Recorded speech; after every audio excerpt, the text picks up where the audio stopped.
Hey guys, tonight we're going to do something that might make your bed feel a whole lot cozier. We're diving headfirst into the soot-streaked, gas-lit world of Victorian England. And not the tea with the Queen version. No ballrooms, no crinoline skirts. This is the street-level view. We're following your journey as someone who's just lost everything in 1880s London. You're cold, you're broke, and let's be honest, you probably won't survive this. So before you get comfortable, take a moment to like the video and subscribe. But only if you genuinely enjoy what I do here. And drop your city and the time you're watching this in the comments. I'm always curious who else is awake right now, wandering the timeline with me. Now, dim the lights, maybe turn on a fan for that soft background hum, and let's ease into tonight's journey together. London stinks. You notice that first, even before the cold bites your fingers or the fog thickens around your ankles. It's not just coal smoke, it's people too. Too many of them crammed into the narrow alleys of Spitalfields, Bethnal Green and Whitechapel. The city's grown fast, too fast, and it's splitting at the seams. Rubbish piles in gutters, chamber pots empty out windows, and rats. They are basically housemates. The gas lights flicker overhead, yellow halos in the perpetual twilight. This isn't the romantic London you imagined. This is the belly of the beast. You keep walking, unsure where to stop, until your boots, stiff from wet leather, bring you to a corner where other people are huddled like discarded parcels. You're new to this world, but you already understand its rhythm. Move during the day, disappear at night. Just a week ago, you had a room, a job even. The work wasn't glamorous, packing glass bottles or sweeping soot from chimneys if you were desperate, but it paid enough for bread and a bed. Then came the fever. Your boss didn't like sick workers, and the landlord didn't like excuses. You coughed once too loudly, and just like that, your cot, your corner of the world, gone. Now you're part of the city's forgotten class, the rough sleepers. Sleeping rough, they call it. It sounds like a choice, like camping, like a little hardship for a night. But this isn't the countryside. There are no stars, no trees, just a labyrinth of alleys and the constant dread that something worse than cold might find you before dawn. Tonight, you aim for Smithfield Market, not because it's safe, but because it's busy. You've learnt that the best chance at survival is staying where someone might trip over you and scream instead of stab you and walk away. You pass a pile of rags slumped against a butcher's stall, then it blinks. Not rags, a person. Maybe young, maybe not. Hunger blurs the decades. You wonder if there's a shelter nearby. One of those penny places you've heard whispered about. The term penny sit-up comes to mind, but you don't know what it means yet. All you know is that it costs money, and your pockets are pathetically light. Maybe there's still a crust of bread you could trade. Or maybe you'll try to stay awake, leaning against a wall until morning comes. You cough into your sleeve. Twice. Deep rattling. It echoes in the silence, and for a moment, you worry it'll bring attention. But no one flinches. Coughing is just part of the city's background music. London's poor population is growing faster than its ability to care for them. The Industrial Revolution has pulled millions into the cities, promising work, but not necessarily stability. People live 10 to a room if they're lucky. Whole families share damp basements, darkened attics, or hallways with a curtain. Some rent just half a bed, literally. You sleep from 8 to midnight, someone else from the midnight to dawn. And then there's you. No bed, no blanket, just your coat and the scraps you've managed to cling to. Your coat, by the way, smells like old cabbage and has a small family of fleas colonising the collar. You scratched so much earlier that your neck bled a little, but you barely noticed. The chill numbs everything. You duck under an awning to escape a sudden drizzle, and a man to your left shifts, eyeing you with suspicion. He has the look of someone who's been on the streets for years, more shadow than skin. He clutches a bottle wrapped in brown paper and mutters something about the Queen being a witch. You don't argue. Behind him, a group of younger lads, maybe 13, 14, are rolling dice and fighting over a single coin. One of them has no shoes. You wonder how long before your boots look tempting to someone else. This is the underside of Victorian prosperity. The glittering ballrooms and horse-drawn carriages exist, but far, far away from here. Here, you're a ghost in your own city, moving quietly between market stalls and closed storefronts, looking for warmth without drawing the wrong kind of attention. There's a sudden commotion, a constable's whistle. You freeze. Rough sleepers aren't technically criminals, but vagrancy laws make it easy to round you up if you're in the wrong place at the wrong time. The man beside you groans and lurches to his feet, disappearing into the alley. You do the same, squeezing between two crates and crouching until the noise fades. Later, you find an old newspaper fluttering near a doorway and use it to line your coat. The ink smudges your skin, but it's better than nothing. You curl up on the cold stone step, pulling your knees in, and for a moment, you almost doze off, until a drunkard stumbles past and kicks your foot. Not on purpose, he probably didn't even see you. That's the thing about being poor in Victorian London. You're invisible until you're inconvenient. Somewhere in the distance, Big Ben chimes 2 in the morning. You count the echoes. You wonder how many nights like this you can take. Some don't survive even one. You blink at the fog rolling in thicker now, swallowing the gaslight completely. It coats your throat like chalk and turns your thoughts fuzzy. You think of warm porridge, a bed with actual sheets, a room where you can shut a door and breathe. Instead, you curl tighter and wait for dawn. And maybe, if you're lucky, you'll find that penny bench tomorrow. By the time pale grey light starts to sneak through the dense fog, your joints feel like they've rusted in place. Every bone complains as you try to uncurl from the stone stoop, limbs twitching with the painful stiffness only cold and hunger can bring. It's morning, technically, but nothing about the scene around you feels new. London doesn't sparkle at dawn. It just shifts its weight and groans back to life, smoke curling lazily from chimneys, carts beginning to creak along wet cobblestones, and somewhere a dog barking at something no one else can see. You stand slowly, brushing soot and wet newspaper from your clothes. Your stomach growls, loudly. No surprise there. You haven't had a proper meal in days. Just a crust you found floating in a horse trough, which was probably more water than bread by the time you got to it. There's a sharp edge behind your ribs, like your organs are trying to shrink away from each other for warmth. The city doesn't care. She never has. This isn't a place that pauses for anyone suffering. You start walking, no direction really, just forward. Your boots squish faintly with every step, soaked from last night's drizzle. You pass by a baker's window, the glass fogged with warmth. Loaves lined up like golden bricks, the smell makes you dizzy. Inside, a girl your age, rosy cheeks, apron neat, is laughing at something her father said. You watch for 1 second too long, and the father sees you. His smile drops. He reaches for the latch. You're already gone. Soon your path brings you to a corner of Spitalfields you don't recognise, though every corner starts to look the same after a while. That's when you spot it. A small wooden sign hanging askew from a soot-blackened beam. Penny sittings available. You squint at the words, then at the line forming outside the door. It's a ragged little crowd, men with hollow eyes, women wrapped in threadbare shawls, a child holding a bundle of rags that might be her brother. Nobody talks. Just the sound of shifting feet and coughs. Lots of those. Deep ones. A man near the front leans heavily on a cane, legs stiff and trousers too short. You hear him mutter, "Better to sit than freeze, better a rope than a coffin." You don't know what that means yet, but you will. You join the back of the line, clutching your last coin, your only coin, a single penny. It took you half a day yesterday to scavenge enough copper bits to trade for it. You considered buying a heel of bread from a cart, but instinct told you warmth might matter more. And now here you are, gambling that instinct against whatever waits inside. When the door finally creaks open, the line surges forward with sluggish energy. The woman collecting the money doesn't smile. Her dress is clean but old, and her hair is pinned so tightly you wonder if it hurts. She waves people in one at a time, the coin clinking into her tin box.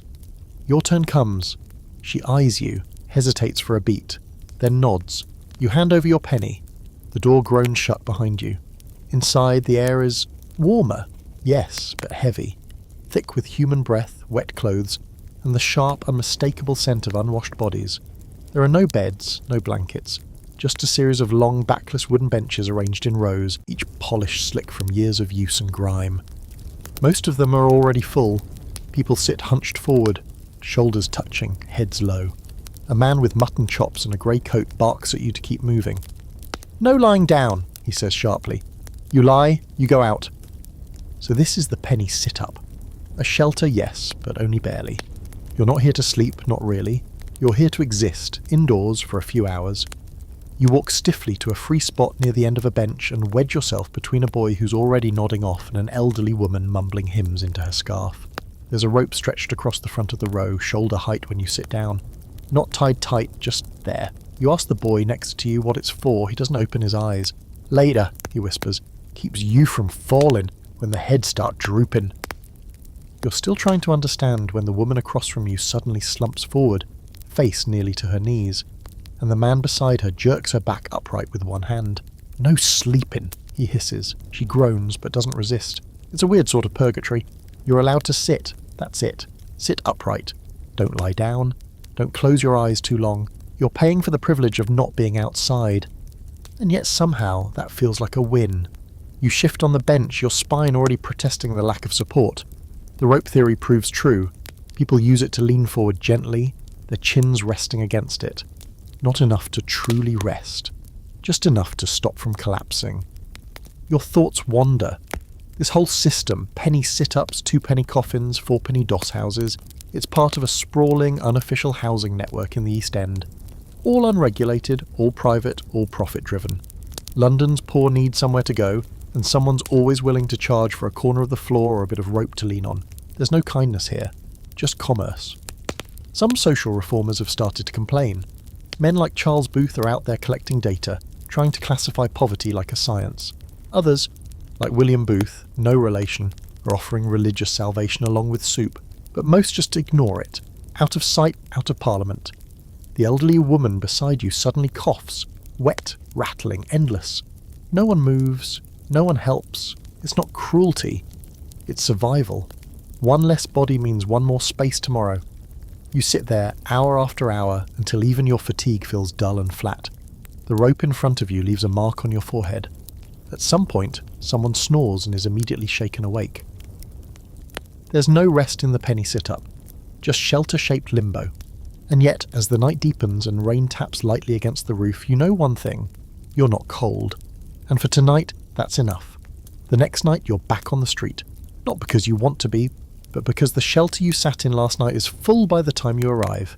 A thin man in a too-large coat tells you the queue started before sunset. Rain came early, he explains, eyes hollow, makes the benches worth more. He doesn't look at you when he says it, and you don't blame him. There's not much kindness left in anyone out here. Survival chews it out of you bite by bite. So you walk again, searching for something somewhere. It's colder than yesterday. You can feel the bite of it under your fingernails, and the wind sneaks through every hole in your coat. You pass a woman standing on a corner under a gaslight, painted lips and a hollow stare. She smirks as you limp past. "You should try my corner, love," she calls out, voice like gravel. "Costs more than a penny, but at least you get to lie down." You don't answer. You just keep walking. Later, someone mentions another option, a 4-penny coffin. It sounds like a threat or maybe a joke, but the others in the alley nod seriously. "Proper lie down," one of them says. "Warm too, better than a bench and a rope." The way they talk about it makes it sound almost luxurious.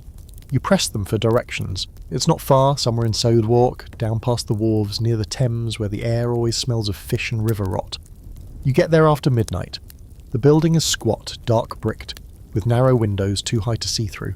It doesn't look inviting, but there's a queue forming outside.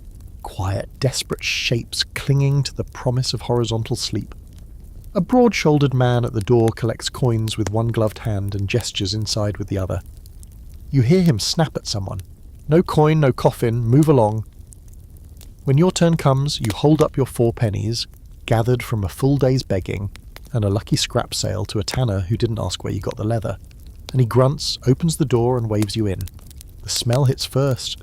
Wood, sweat, old urine, damp straw. But it's warm. The kind of warm that makes your eyes water after so many nights of wind and stone. Rows of wooden boxes line the room, each barely big enough for one person. Coffin-shaped, hence the name. Some have lids, but most just have low walls like crude cribs for adults. You're shown to one near the back. There's straw on the bottom, not fresh but not crawling either, and you crawl inside, curling into yourself like a child. The lid doesn't shut completely, but it muffles the noise. You hear the shuffle of feet, muffled coughs, the occasional snore. It's the quietest place you've been in days. You lie there in your little wooden box and feel something almost like safety. Not comfort, never comfort, but the barest edge of security. For 4 pennies, you get 8 hours horizontal, out of the wind, not at the mercy of drunks or constables or worse. You think about how insane it is to feel grateful inside something called a coffin. These places, the 4-penny coffin houses, sprang up to meet a need no one in power wanted to talk about. London's poor were everywhere, clogging streets, filling churchyards, dying in stairwells, and someone realised they'd pay for the illusion of rest. Entrepreneurs, if you can call them that, began opening these places in droves. No government regulation, no inspections, just a room, some boxes, and someone to collect the money. Some even provided a blanket for extra. Critics called it a disgrace, reformers cried exploitation, but the people sleeping in those boxes, they just called it better than dying in the gutter. You lie still, eyes open, watching a sliver of candlelight flicker through the lid's crack. Your arms are sore from days of carrying your bag, or rather, your bundle of everything, and your feet feel blistered inside your socks, which haven't dried in 3 nights, but your body, for the first time in what feels like years, is horizontal. The straw pokes you in odd places, and your stomach gnaws at itself, but there's peace in this stillness. That's when the noise starts, not loud, just low moaning, not even distressing, not really, just the sound of someone in pain or dreaming badly, or then another sound, harder to place, a thud, someone shifting violently or falling. You lift your head, and the lid creaks faintly. A few heads rise across the room. A voice mutters, "Just a fit. He's had 'em before." Everyone settles again. You lie back down. But now the spell's broken. The man in the next box shifts and coughs. "They call it a coffin because some never get back out," he whispers. You blink in the dark. He chuckles. "Don't worry. You're young. Probably make it to morning." Then he turns, and the straw rustles. Just don't breathe too deep. You close your eyes and try not to think about what he meant. There's a theory floating among scholars that these coffin houses, for all their horror, may have prevented a higher death toll among the poorest Londoners. They offered minimal protection, just enough to survive. Others argue they only prolonged suffering, keeping people in poverty longer by monetizing desperation. Still others question how many deaths went uncounted, buried not just in mass graves but in bureaucratic silence. The city didn't want to tally the failures of its own system. As sleep finally creeps in, fitful but real, you dream of a world where you don't have to pay to close your eyes. Where lying down isn't a privilege. It's a cruel dream, really, because you wake up before it ends. Morning comes with banging on the door and a barking voice. "Time's up! Out with you! Next lot's waiting!" You groan and sit up slowly, every muscle groaning in protest. Someone didn't wake up. You don't look, no one does. The body is carried out in silence and you're ushered into the grey morning with everyone else. Back on the street, you squint at the sun rising behind the smog. Another day begins. No money, no food, and you're not sure where you'll sleep tonight. But at least for now, you know your price. 4 pennies. You never thought you'd envy someone dangling from a rope in their sleep. But here you are, 3 days into your new life as a street sleeper, staring at the doorway of another shelter and debating whether you can stomach whatever strange thing waits inside. You've heard rumours, people talking in line for stew or whispering under their breath in the corners of parks about the infamous penny rope, and tonight your legs can't take another hour of wandering. Your boots have started to fall apart at the seams, and the blisters on your heels feel like they have evolved into something medical. So when someone says, "Rope house that way, cheap and warm," you follow. It's in a narrow building sandwiched between 2 overflowing tenements. No sign, no lights, just a bored-looking woman at the door holding out her palm. You drop your last penny into it. She doesn't look at you, just nods once and lets you pass. Inside it's dim, lit only by a single candle on a crate, and the flickering reflection from the street lamp through the grime-caked window. The room is long and narrow, with thick ropes strung across from one wooden beam to another, maybe 5 or 6 in a row, each at chest height. Under each one is a bench, narrow, backless, identical. People are already in place, dozens of them. Men mostly, but a few women too. Each person leans forward over the rope, arms dangling, necks hanging, heads bowed. Some are already snoring softly, their bodies jerking now and then like marionettes with loose strings. They're not tied to the ropes, they're just resting on them, draped like laundry across a line. It looks absurd, and horrifying, and deeply, pathetically peaceful. You shuffle to an open bench and sit down. The woman from the front walks past with a bundle of cloth. "Rope's lowered at midnight," she mutters. "You can lean forward then. Sleep's over at 6. You blink at her, stunned. "You mean we can't even lean yet?" "Nope." She walks off without looking back. So you sit, and you wait, and every minute feels like an hour as your spine slowly turns to stone. The man next to you, old and bearded, smiles faintly. "First time?" he asks. You nod. "Just wait," he says. "When the rope comes down, it'll feel like heaven." That's a low bar for heaven, but you understand. Out on the street, you'd lean against brick walls, crouch under overhangs, anything to take pressure off your legs. Now at least there's a seat. Later you'll be allowed to fold forward onto a rope. What luxury. Midnight comes without ceremony. A young boy, no older than 10, though his face is 1,000 years tired, walks in and unties a thick knot. The rope's lower just a few inches, enough for people to lean forward comfortably. A collective sigh moves through the room like wind. Bodies slump, heads droop, eyes close. You follow suit, leaning forward, resting your chest on the scratchy rope. It creaks under your weight. It's surprisingly solid, and immediately your body releases some of its tension. Not all of it, but enough. The lights dim further, what little light there is. The air smells like sweat and mould and tired dreams. You start to drift. Not deeply, not safely, but you drift. The penny rope was a real thing. Often confused with urban legend, it was an actual method used in the worst lodging houses to give the poorest of the poor a way to sleep indoors. For 1 penny, you'd sit on a bench with a rope to lean on. The rope was usually cut or dropped in the morning, jostling the patrons awake so this could be pushed out and replaced with the next night's customers. Historians still argue over the exact logistics. Was the rope tied around the chest? Did it go under the arms? Or was it just a loose line that you leaned on? The answer probably varies depending on the operator. There was no regulation, no oversight, just opportunity and a surplus of desperation. Quirky fact? Some people supposedly preferred the rope to the coffin beds. Said it was less claustrophobic. Others claim the benches were cleaner. At least you didn't have to lie in someone else's lice. It's all relative when you're scraping the bottom. At some point in the night, the man next to you starts murmuring. At first, it's just nonsense. Words about horses and fire and tea. Then he starts crying. Quietly, the way only an old man can cry. Like he's done it so many times that even grief has become routine. No one reacts. You don't either.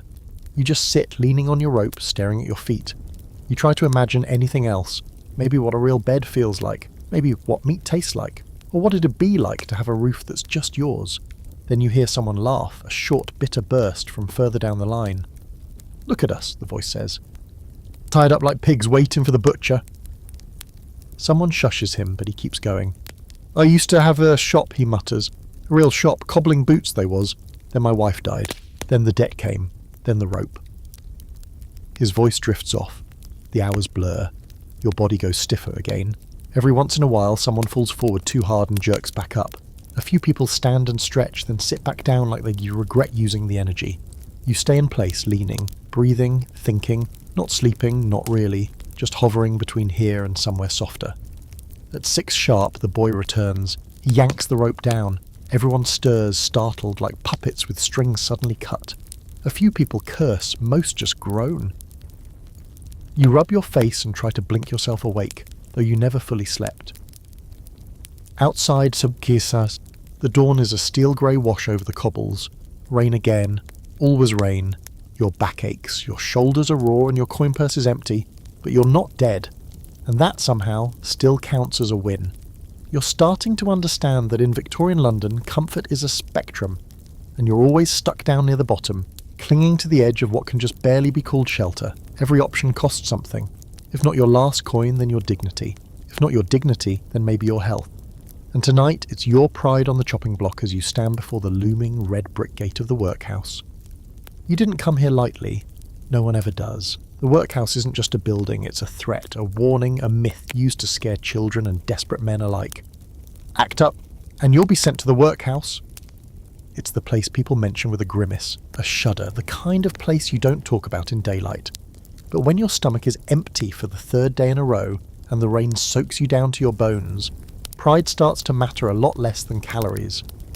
The gatekeeper, a man in a faded uniform and a permanently suspicious glare, doesn't say anything when you arrive. He just opens the door. You step inside and the first thing you feel is a hollow institutional cold. Not like the wind outside, this chill lives in the walls. The place smells like old porridge, soap, and the lingering ghost of something much worse. You're led through a series of rooms with bare stone floors and no decoration. It's all angles and echoes. A matron in a stiff white cap takes your name, not that she checks it. Just jots down something in a ledger, then she points toward a doorway. Mail's this way. If you've got family, they'll be taken elsewhere. That's when you realise, here, even families aren't allowed to stay together. Husbands are separated from wives, mothers from sons, children put in their own ward. It's part of the system. Keep emotions out of the equation, keep order. But it's also part of the punishment. Need help? Fine. We'll give it to you, but we'll make it as cruel as possible. You're told to strip. Your clothes are taken for sanitation, and you're handed a uniform. A coarse, shapeless smock that itches before you've even put it on. A man scrubs your scalp with lye and shaves off half your hair. You try to ask why, but he doesn't answer. The whole process is fast and impersonal, like you're just one of 1,000 broken toys being processed at a factory. They lead you to a dormitory next. Rows of cots, identical, evenly spaced, not a blanket out of place. There are already men lying there. Some stare blankly at the ceiling. Others keep their eyes shut, pretending this isn't real. Later, you'll be put to work. That's the whole point of this place. Work for your supper, literally. It's not charity, they'll say. It's discipline. You might be set to breaking stones in the yard, or unravelling old ropes soaked in tar. A job so soul-crushing it earned the name picking oakum. Even the sick and elderly are given tasks. No one gets to rest unless they're dying. And even then, only briefly.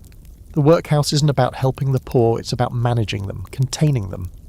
Making them so miserable that even starvation outside seems like a better choice.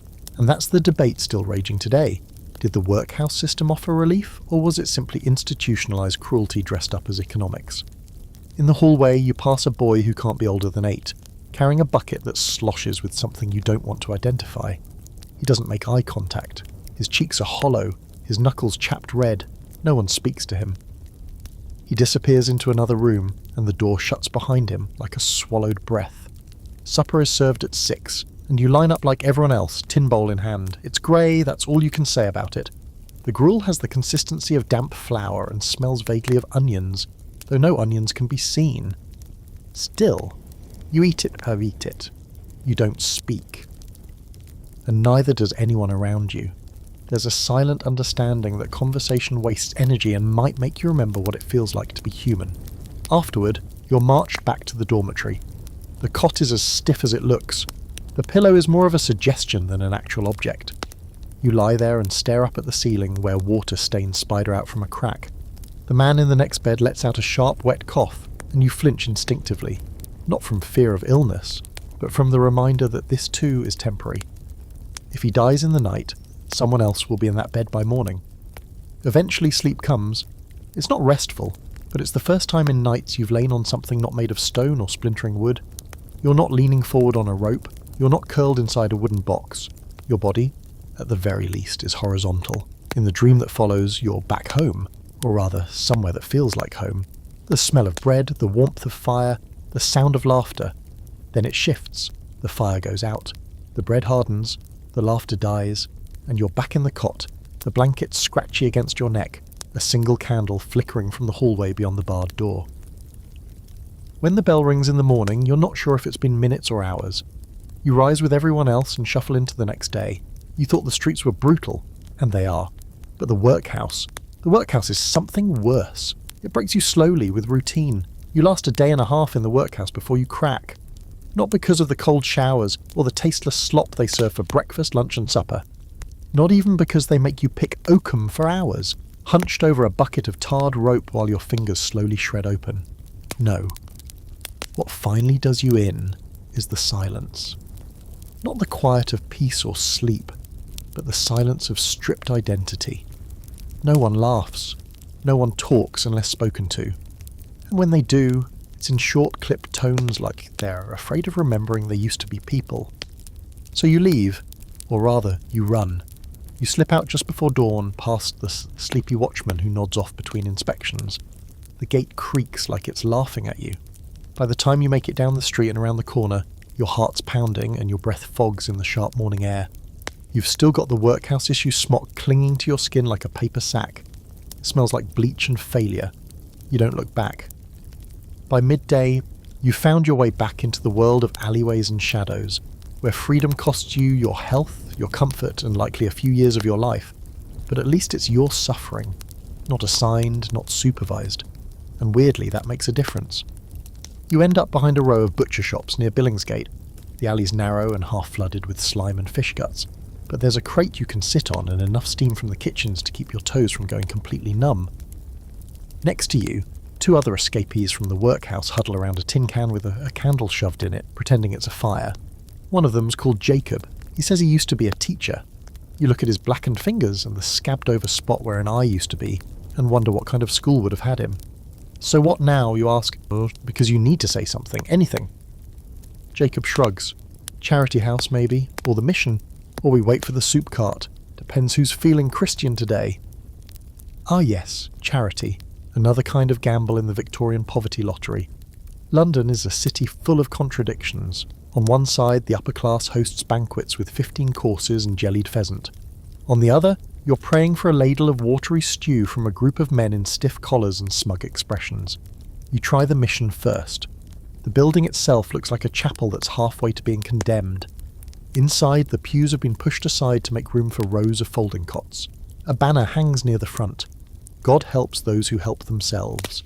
It's written in bold black letters that manage to sound like a threat. You're greeted by a man with a kind face and sharp eyes. He gives you a blanket and a crust of bread, then asks if you've accepted Christ as your saviour. You nod. He smiles. Wonderful. Let's pray. You try to eat during the sermon, but the bread is so hard it scrapes your gums. The man up front talks for nearly an hour.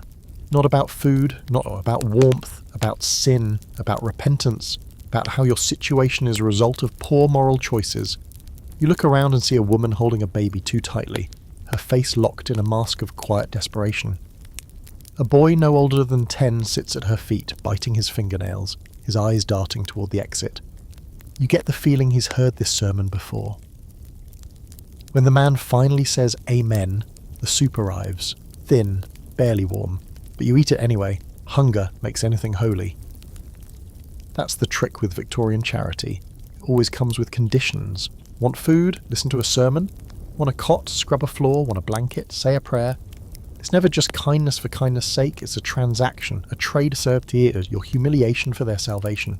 Still you go back the next night, and the night after that, because a crust of bread is still a crust, and sometimes the speeches are short, and every now and then they'll hand out socks. One night you meet a woman named Elsie who claims she was a maid in Mayfair.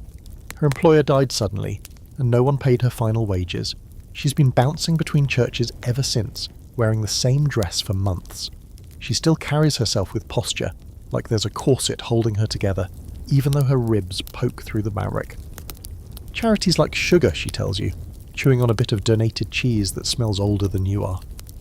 Sweet at first, but it rots you, makes you forget how to stand on your own.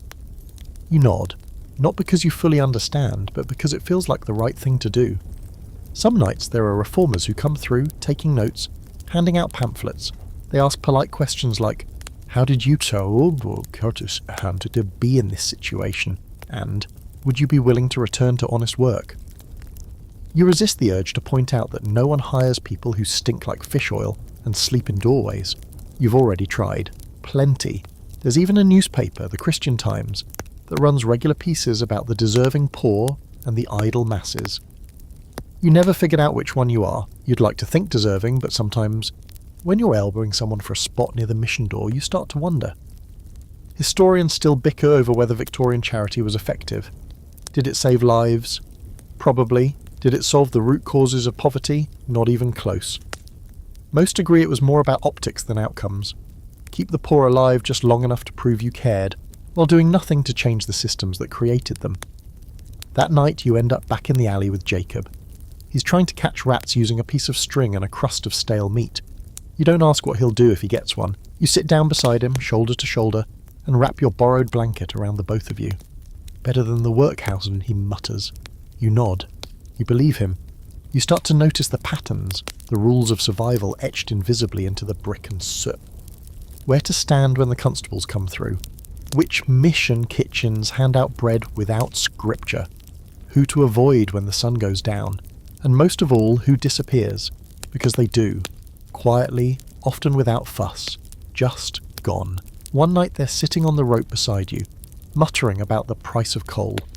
The next, their spot is empty. Sometimes you hear whispers, fever, bad gin, a knife in the dark, but more often there's just silence, an empty bench, a cold patch on the cobblestone. It's worse if you're a woman. That much becomes clear fast. You meet her near Covent Garden, of all places, where flowers still sell even in a city that's half decaying. She's sitting on a crate behind a vendor's stall, smoking a twist of tobacco that smells like paper and dirt. Her name's Annie. Or maybe she just tells you that to keep things simple. She's dressed in layers that don't match. A man's waistcoat over a threadbare skirt, sleeves torn unevenly, one boot missing a heel. She doesn't look up when you sit beside him, but she passes you the smoke. It burns your throat and makes your head swim, but it feels like something. Warmth. Connection. I used to work at a laundry, she says, without prompting. Hands like steam. Then the place shut. Owner ran off with the wages, left us all knuckled and broke. You nod. The same old story. Jobs vanish like smoke, and the city just keeps breathing, indifferent. She tells you that when she couldn't find work, she tried the missions, slept in a few rope houses, ended up in the fourpenny coffins, but eventually the math stopped working. When your body starts to break and the coins don't come, desperation writes the next chapter. So I walk, she says, finally meeting your eyes.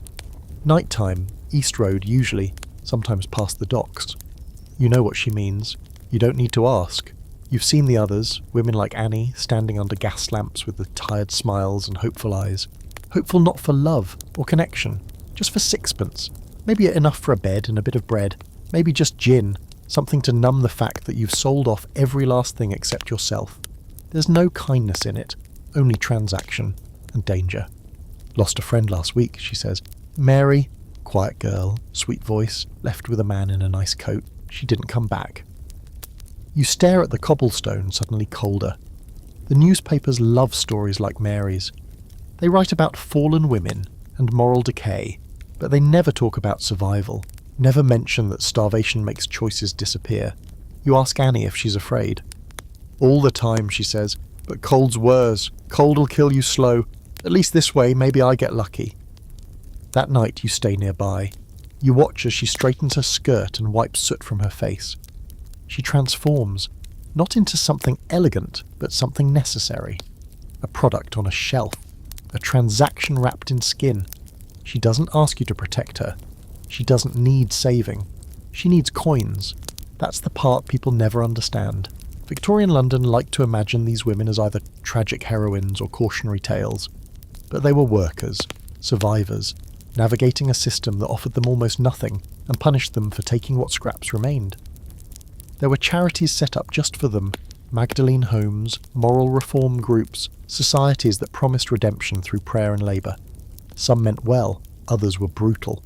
Most made their residents scrub floors and confess sins until they earned salvation. The success rate depends who you ask. Some girls left with a job and a future, others never left at all. The system didn't care about causes, just appearances. Was she a widow, a drunk, a criminal? Didn't matter. Once labelled a streetwalker, she became part of a different category. Easier to dismiss, easier to forget. Back in the alley, you curl up beneath a cart with a thin blanket you found snagged on a fence. You can't stop thinking about Mary and Annie and the others you've seen walking the midnight streets, shoes worn through, cheeks rouged with ash. You wonder how many of them used to have homes, children, names. A century from now, scholars will argue over them. Were they victims, entrepreneurs, symbols? Some will try to study their lives through police reports and court documents, piecing together biographies from the margins.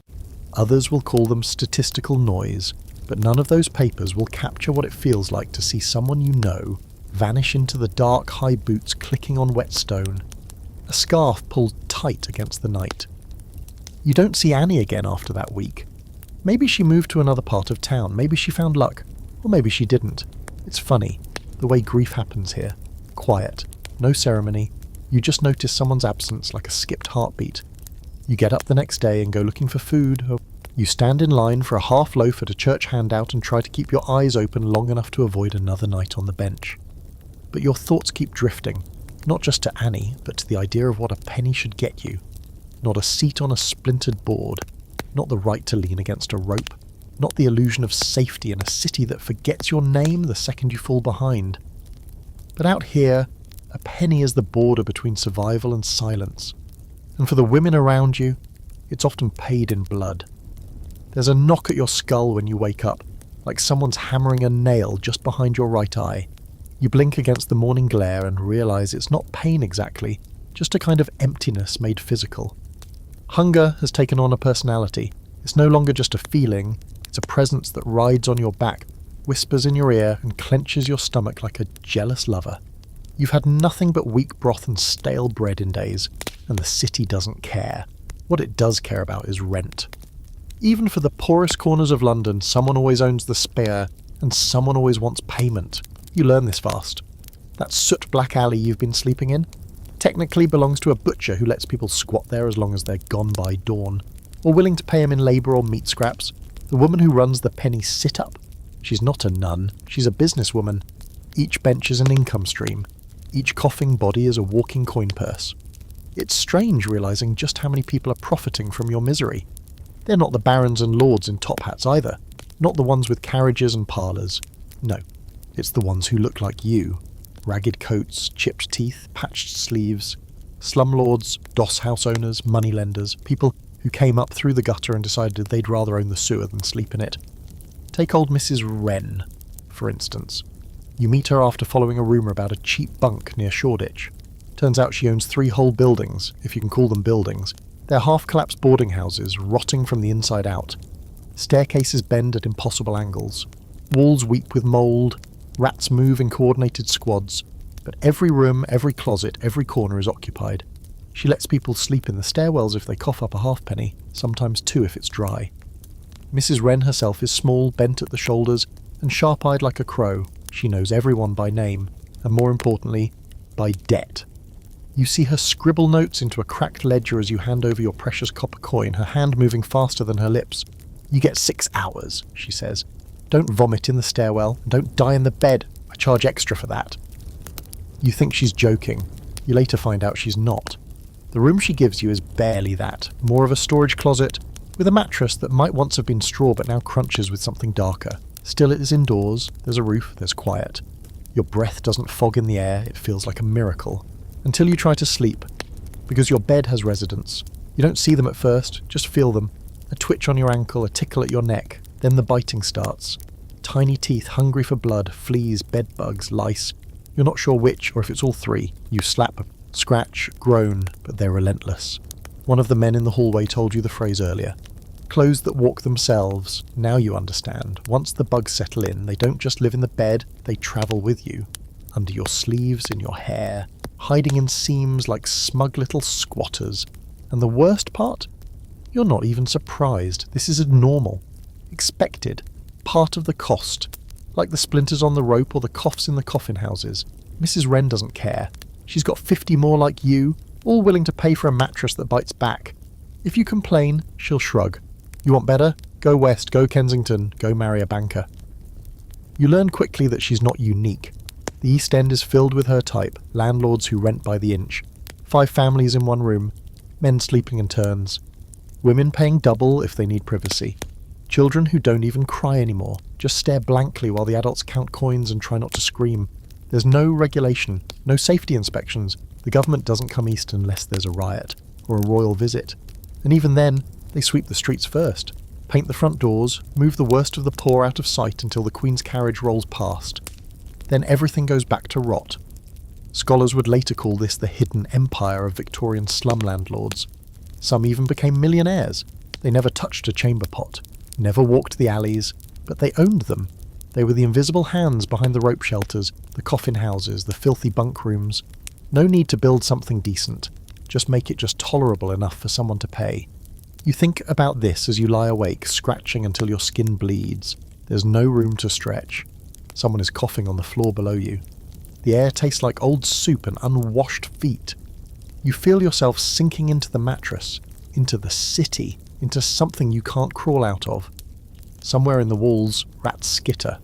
One makes a sharp, shrieking sound that echoes like laughter. You laugh too, softly, bitterly. It's either that or cry, and you're too tired to cry. That night, You dream of fire.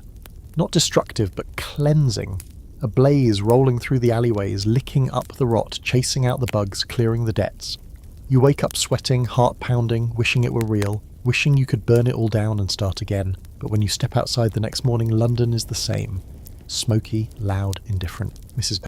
Wren waves from her stoop, already counting coins. A new tenant arrives behind you, eyes hopeful. You want to warn them, but what's the point? The city always has room for another desperate soul, so you walk, and behind you, the slumlord empire keeps humming, perfectly in tune with the rhythm of suffering. There's something about the nights now that makes your bones buzz with unease.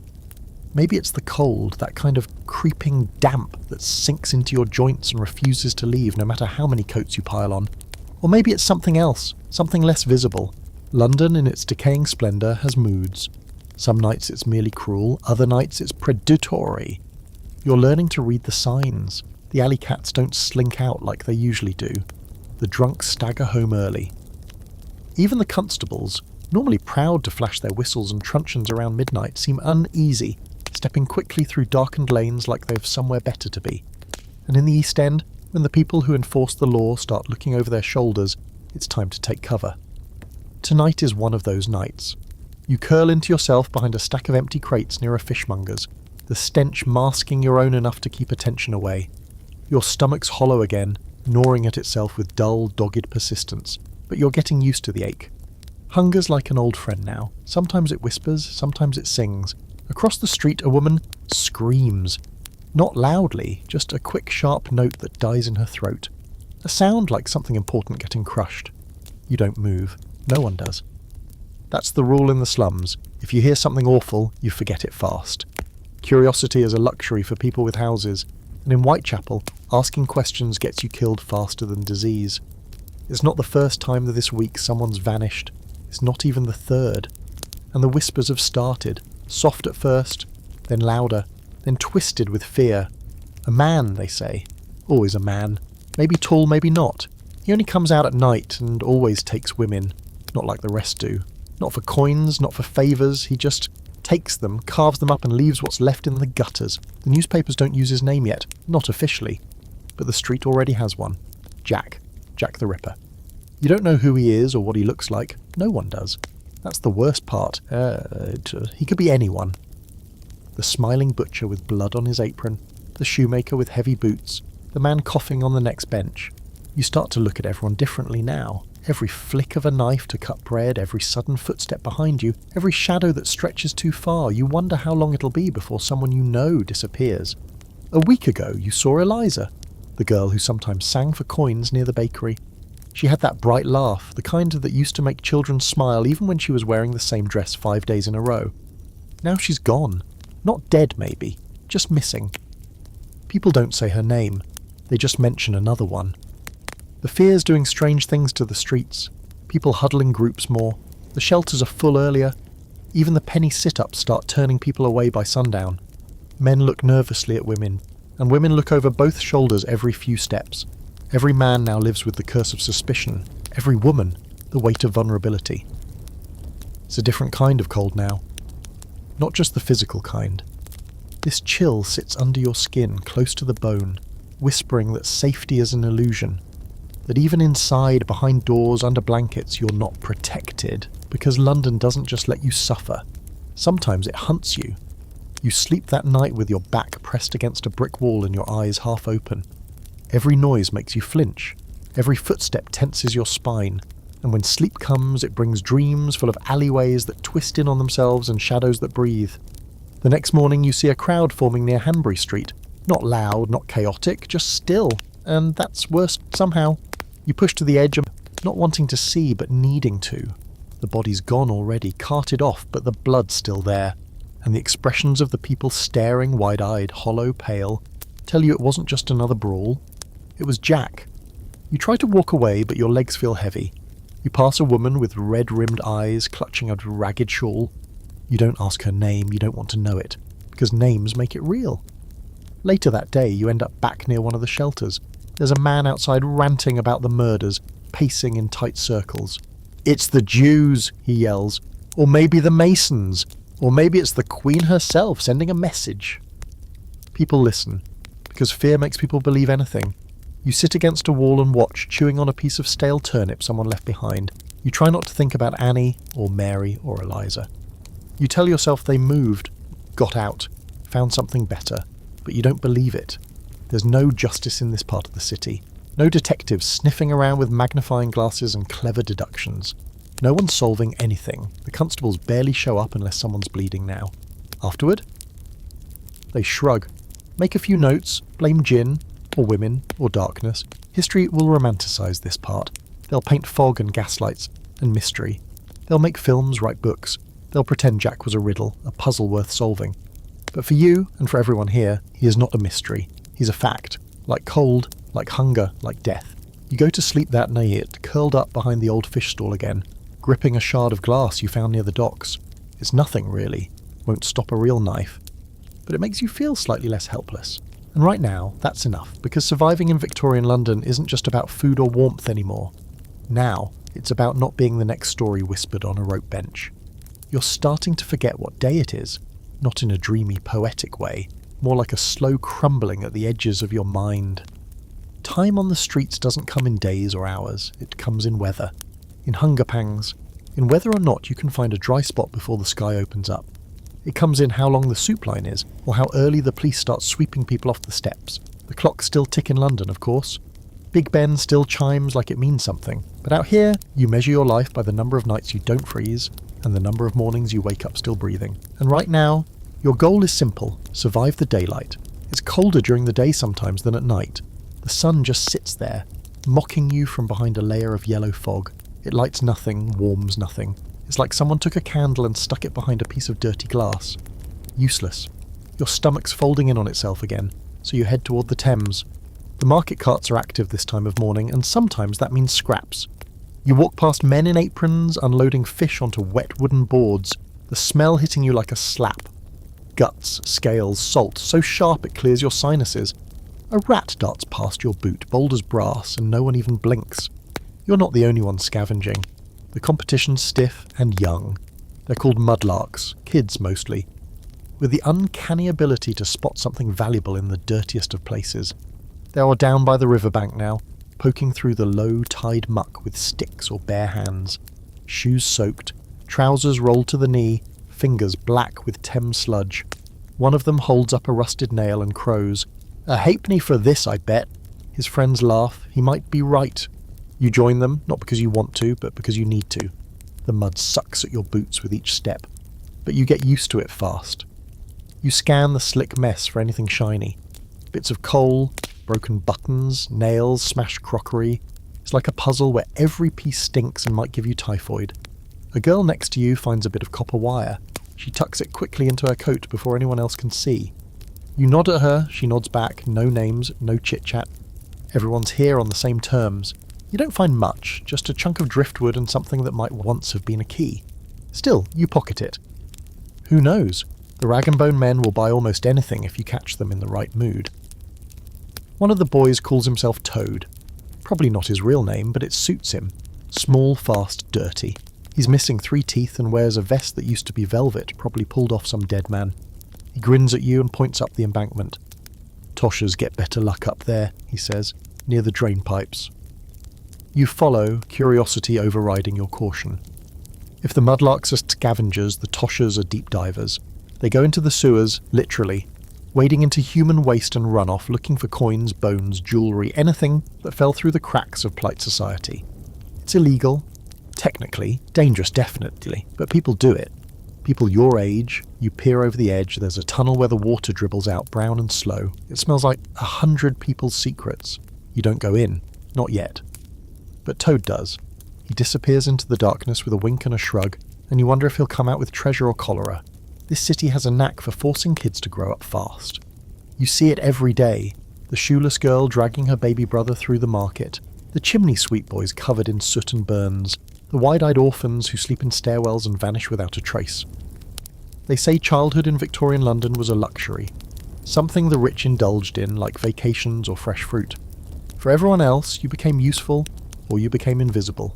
Sometimes both. A boy named Will tells you his story while you're waiting behind the bakery for scraps. He was sold by his father to a street gang at 9, kept in a cellar, trained to pick pockets, whipped when he got caught. Escaped last year. Now he lives under a bridge. Better to starve on your own terms, boy, he says, than feast on someone else's leash. He's 12. There are rumours about gangs that snatch kids from the workhouses, offering apprenticeships that turn out to be pickpocket rings or worse. One girl says she escaped a factory where they chained the doors shut and beat them if they cried. You can't tell what's real anymore. Everything sounds like exaggeration until you meet someone who still has the bruises. It's strange how quickly you start seeing the city like an animal. Not a place, not a machine, an actual breathing creature. It has lungs that exhale smoke and a stomach that chews people up and spits them into alleyways. Its teeth are cobblestones and its eyes are the windows of factories and slums. It watches you, it tests you, and if you're lucky, it ignores you. If you're unlucky, well, by midday you've managed to trade the key and the driftwood for a crust of bread and half an onion. It's a king's feast, comparatively. You sit with your back against a warm wall, sun-heated bricks, rare for October, and nibble slowly, savouring every bland bite like it's roast duck. To your left, a mudlark girl sings softly under her breath. The tune is cheerful, but her voice is hoarse, ragged from the cold and thyrki. It drifts through the air like smoke, a lullaby for no one in particular. You realise suddenly how young she is, maybe 7, maybe less, and just like that, you're reminded this isn't just a bad patch. It's a life, one you're living right now, because in Victorian London, even the river's garbage is spoken for, and if you're lucky, you'll learn how to dig through it without drowning. By now you've slept on rope, in a coffin-shaped box under the crates, behind fish stalls, and once, miserably, in a privy that didn't smell nearly as abandoned as you'd hoped. But tonight, you've managed something different, a space in a doss house, a real one. That's what the regulars call it anyway, as if there's something noble in the name. It cost you the last of your copper, scraped together from a day's worth of pitiful work holding signs for a pawnbroker. Cash for gold, it said, as if you or anyone you know has ever even seen gold. The doss house is tucked behind a row of rag shops near Petticoat Lane, wedged between two taller buildings like it's afraid of being noticed. The wooden sign above the door is chipped and lopsided, but you can still make out the letters, "No idlers, pay before entry." You hand over your coins to a sour-faced woman who jots your name in a book without asking if you have one. Her apron is stiff with something you hope is flour, and she gives you a long, practiced look, the kind that weighs you like meat. Then she jerks her thumb toward the back and mutters, "Through there, you're in the mixed room." Inside it's better than you expected, which isn't to say good, just less dreadful. The room is low-ceilinged and warm with the heavy breath of a dozen or more bodies. A single oil lamp flickers from a wall sconce, casting shaky shadows across the warped floorboards. Beds, or something close to beds, line the walls. Not coffins this time, not benches or ropes, just planks raised slightly off the ground with thin, flea-ridden mattresses, and, if you're lucky, a threadbare woolen cover. You make your way to the corner and claim a spot. Nobody argues. The rules here are etched in silence. If you've paid, you stay. If you haven't, you leave. No fights, no shouting. Quiet is the price of being tolerated. And make no mistake, this is tolerance, not hospitality. A few of the others glance up as you settle in. There's a man with a missing leg, his crutch resting beside him like a sleeping pet. A woman hunched beneath a shawl, her eyes sharp despite her slumped frame. 2 girls sharing a single mattress near the door, one whispering something softly while the other nods off. They're younger than you. Maybe by years, maybe by lifetimes. There's a hierarchy here, invisible but rigid. You learn it fast. The top tier are the regulars. They know the staff, they have spots they return to nightly, familiar nods exchanged with the woman at the ledger. They sleep with their shoes off, a sign of confidence that no one will steal them. Then come the weeklies, people still holding on to some semblance of income. And then you, the strays, the single-nighters, the faces no one remembers and no one welcomes. You pull your coat tight and lie back, eyes scanning the rafters. The ceiling's marked with water stains that look like maps, strange continents of mildew spreading across the wood. Somewhere nearby, a man coughs until he gasps, wheezing through lungs that sound more paper than flesh. No one helps him. You don't either. That's the thing about the doss house. It gives you space, but not community. Most of these houses popped up in the last couple of decades, cashing in on the desperate flood of people spilling into the city. With the Industrial Revolution came jobs. With jobs came migrants. And with migrants came poverty, because the jobs disappeared just as fast as they came. Landlords saw an opportunity. Why rent a flat to a family when you can rent the same space to 20 men, one mattress at a time? The houses were mostly private, unregulated, and wildly inconsistent. Some had separate rooms for women, some didn't, some had the toilets, others used buckets, some were safe, but most weren't. Fires broke out, people died in their sleep. Once, a roof collapsed in a house near Limehouse, crushing 6 men under their beds. They charged rent again the very next day. You close your eyes and listen. Feet scuffle, someone mutters in their sleep. A child starts to cry and is quickly hushed. The mattress beneath you shifts as the springs groan under your weight, either in protest or sympathy, you're not sure. Then the door creaks. Everyone tenses. It's instinctive. Survival in these places means reading tension like weather, but it's just the landlady walking her nightly rounds. She checks the corners, counts heads, sniffs the air like she's trying to smell trouble. Then she leaves. You exhale. Others do too. The room softens. You remember something someone told you earlier today, about a doss house on Dorset Street that charged a penny for a pile of hay in a cellar. No blankets, just hay and hope. And not clean hay neither, the man said with a snort. Been slept on so many times it had a personality. So this is luxury. You think back to the workhouse, the coffin boxes, the rope. You think about the boy Toad crawling into sewers for lost pennies. You wonder where he's sleeping tonight. Or if he's sleeping. There's no real regulation of these houses yet, though some reformers are trying. Parliament's sniffing around. Inspectors have started poking their heads into the worst of them. But it's like plugging holes in a sinking ship. For every one that gets cleaned up, 3 more open around the corner. There's always demand, always someone desperate enough to pay for a dry spot and 4 hours horizontal. You drift off in pieces. A dream comes, half-formed, half-forgotten, before it even begins. You're walking through a city made entirely of stairs. No doors, no windows, just steps. Going up and up and up, your feet bleed with every step, but you keep climbing, because stopping means falling. You know it. You feel it. When you wake, the lamp is out. The room smells like sweat and damp wood. Someone near the door is snoring like a dying engine. You wipe your eyes, unsure if you've slept 2 minutes or 6 hours. But you're not cold, and that's enough. Because in the hierarchy of the streets, the doss house is still a rung above the ground. You wake scratching, not a gentle, sleepy sort of itch, but a full-body, frenzied assault. Your scalp feels alive with movement, and your sleeves are twitching like something's shifting beneath them. You bolt upright on the doss house mattress, and in that half-light of dawn, just enough to see but not enough to identify, you realise the ugly truth. You've been infested. Again. Lice, bone fleas, maybe even bedbugs. You can't be sure which one's winning the battle over your body. All you know is that your skin feels like it's trying to crawl away from you. Around you, other residents begin stirring, stretching, groaning. The usual chorus of half-sleep complaints. One man near the corner keeps snoring despite the rising noise, and someone mutters that he might be dead. Nobody checks. You stagger to your feet and swat at your sleeves, your collar, your ankles. Doesn't help. You need water, a brush, something stronger than curses. But this is London, and no one gives out soap to the poor. Sanitation is a private club and your name's not on the list. You've heard people joke that the real population of the East End isn't measured in humans but in vermin. And after a week in the slums, it doesn't seem like a joke. You've been eaten alive by things you can't see and watched other people pick them off their skin like breakfast crumbs.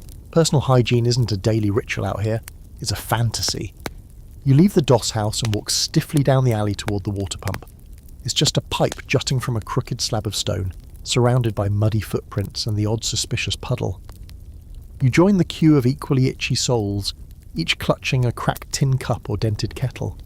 A boy ahead of you, maybe 10 or 11, is slapping his arms rhythmically. He grins at you. They come from the seams, he says, like it's a riddle. The seams is where they hide. You nod. You figured that out.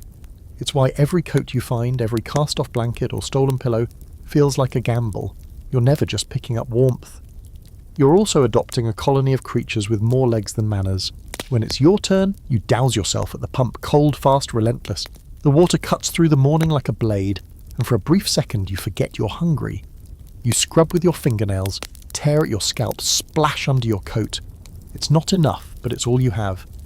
A woman next to you is picking lice from her daughter's hair and snapping them between her thumbnails. Her child doesn't flinch, she's used to it.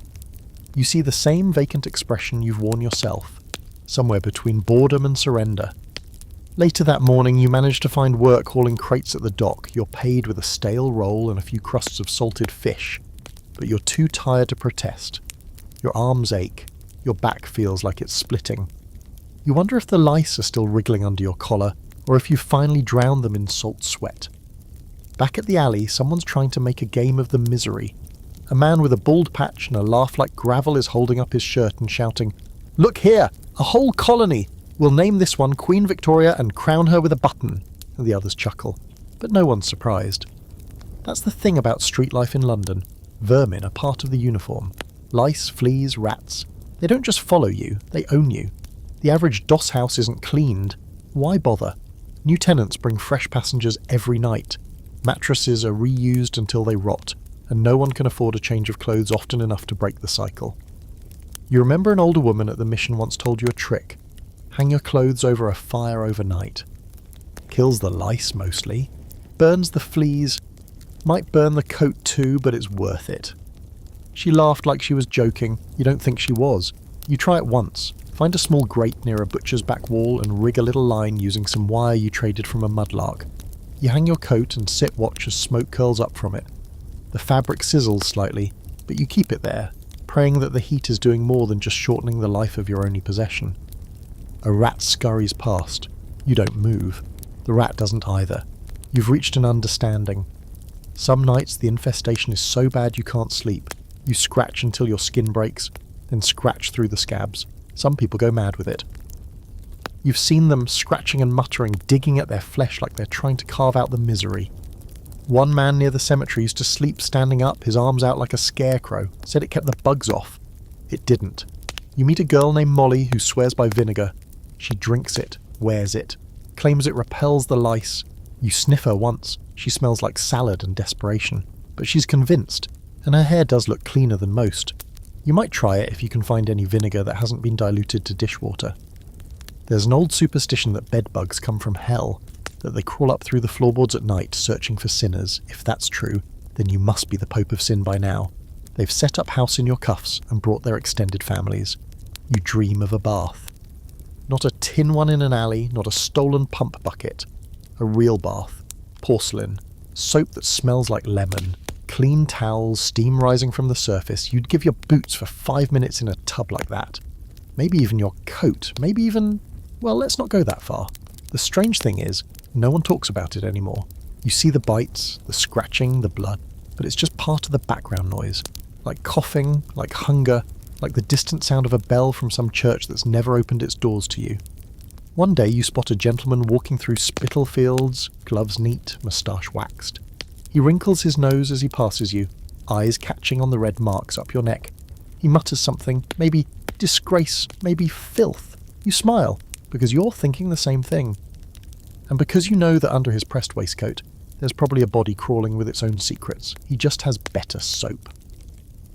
They find you behind a bakery just after dark, feet tucked under your coat, trying to suck the last warmth from the brick wall you've claimed as temporary shelter. You're not loitering, not causing trouble, you're just sitting, but to a pair of uniform boots, that's already too much. Up! The constable barks, tapping his baton on the cobblestone near your shoe. Not striking you, not yet, just enough to say you don't belong here. You blink up at him, bleary-eyed and slow. You're bone-tired, hungry, lice-bitten, and still aching from hauling crates earlier. But the one thing you cannot afford to be is defiant, so you stand, or at least you try. Your knees wobble like a calf just learning how legs work. You're shaking more from exhaustion than fear. But the officer doesn't care. He's already turning you around, glancing down at your boots, your coat, checking for weapons or stolen goods, or maybe just an excuse. Name? He asks, like it matters. You mumble the one you've been using lately. Ooh. It's not your real name, but it's the one no one questions. He writes it down with a stubby pencil, then studies you a moment longer. You've been seen round here 3 nights in a row. It's not a question. The implication is clear. Sleeping outside, wandering without work, no visible means of support. Congratulations. You're now a suspect in the crime of simply existing. He doesn't arrest you, though. Not this time, just waves you off.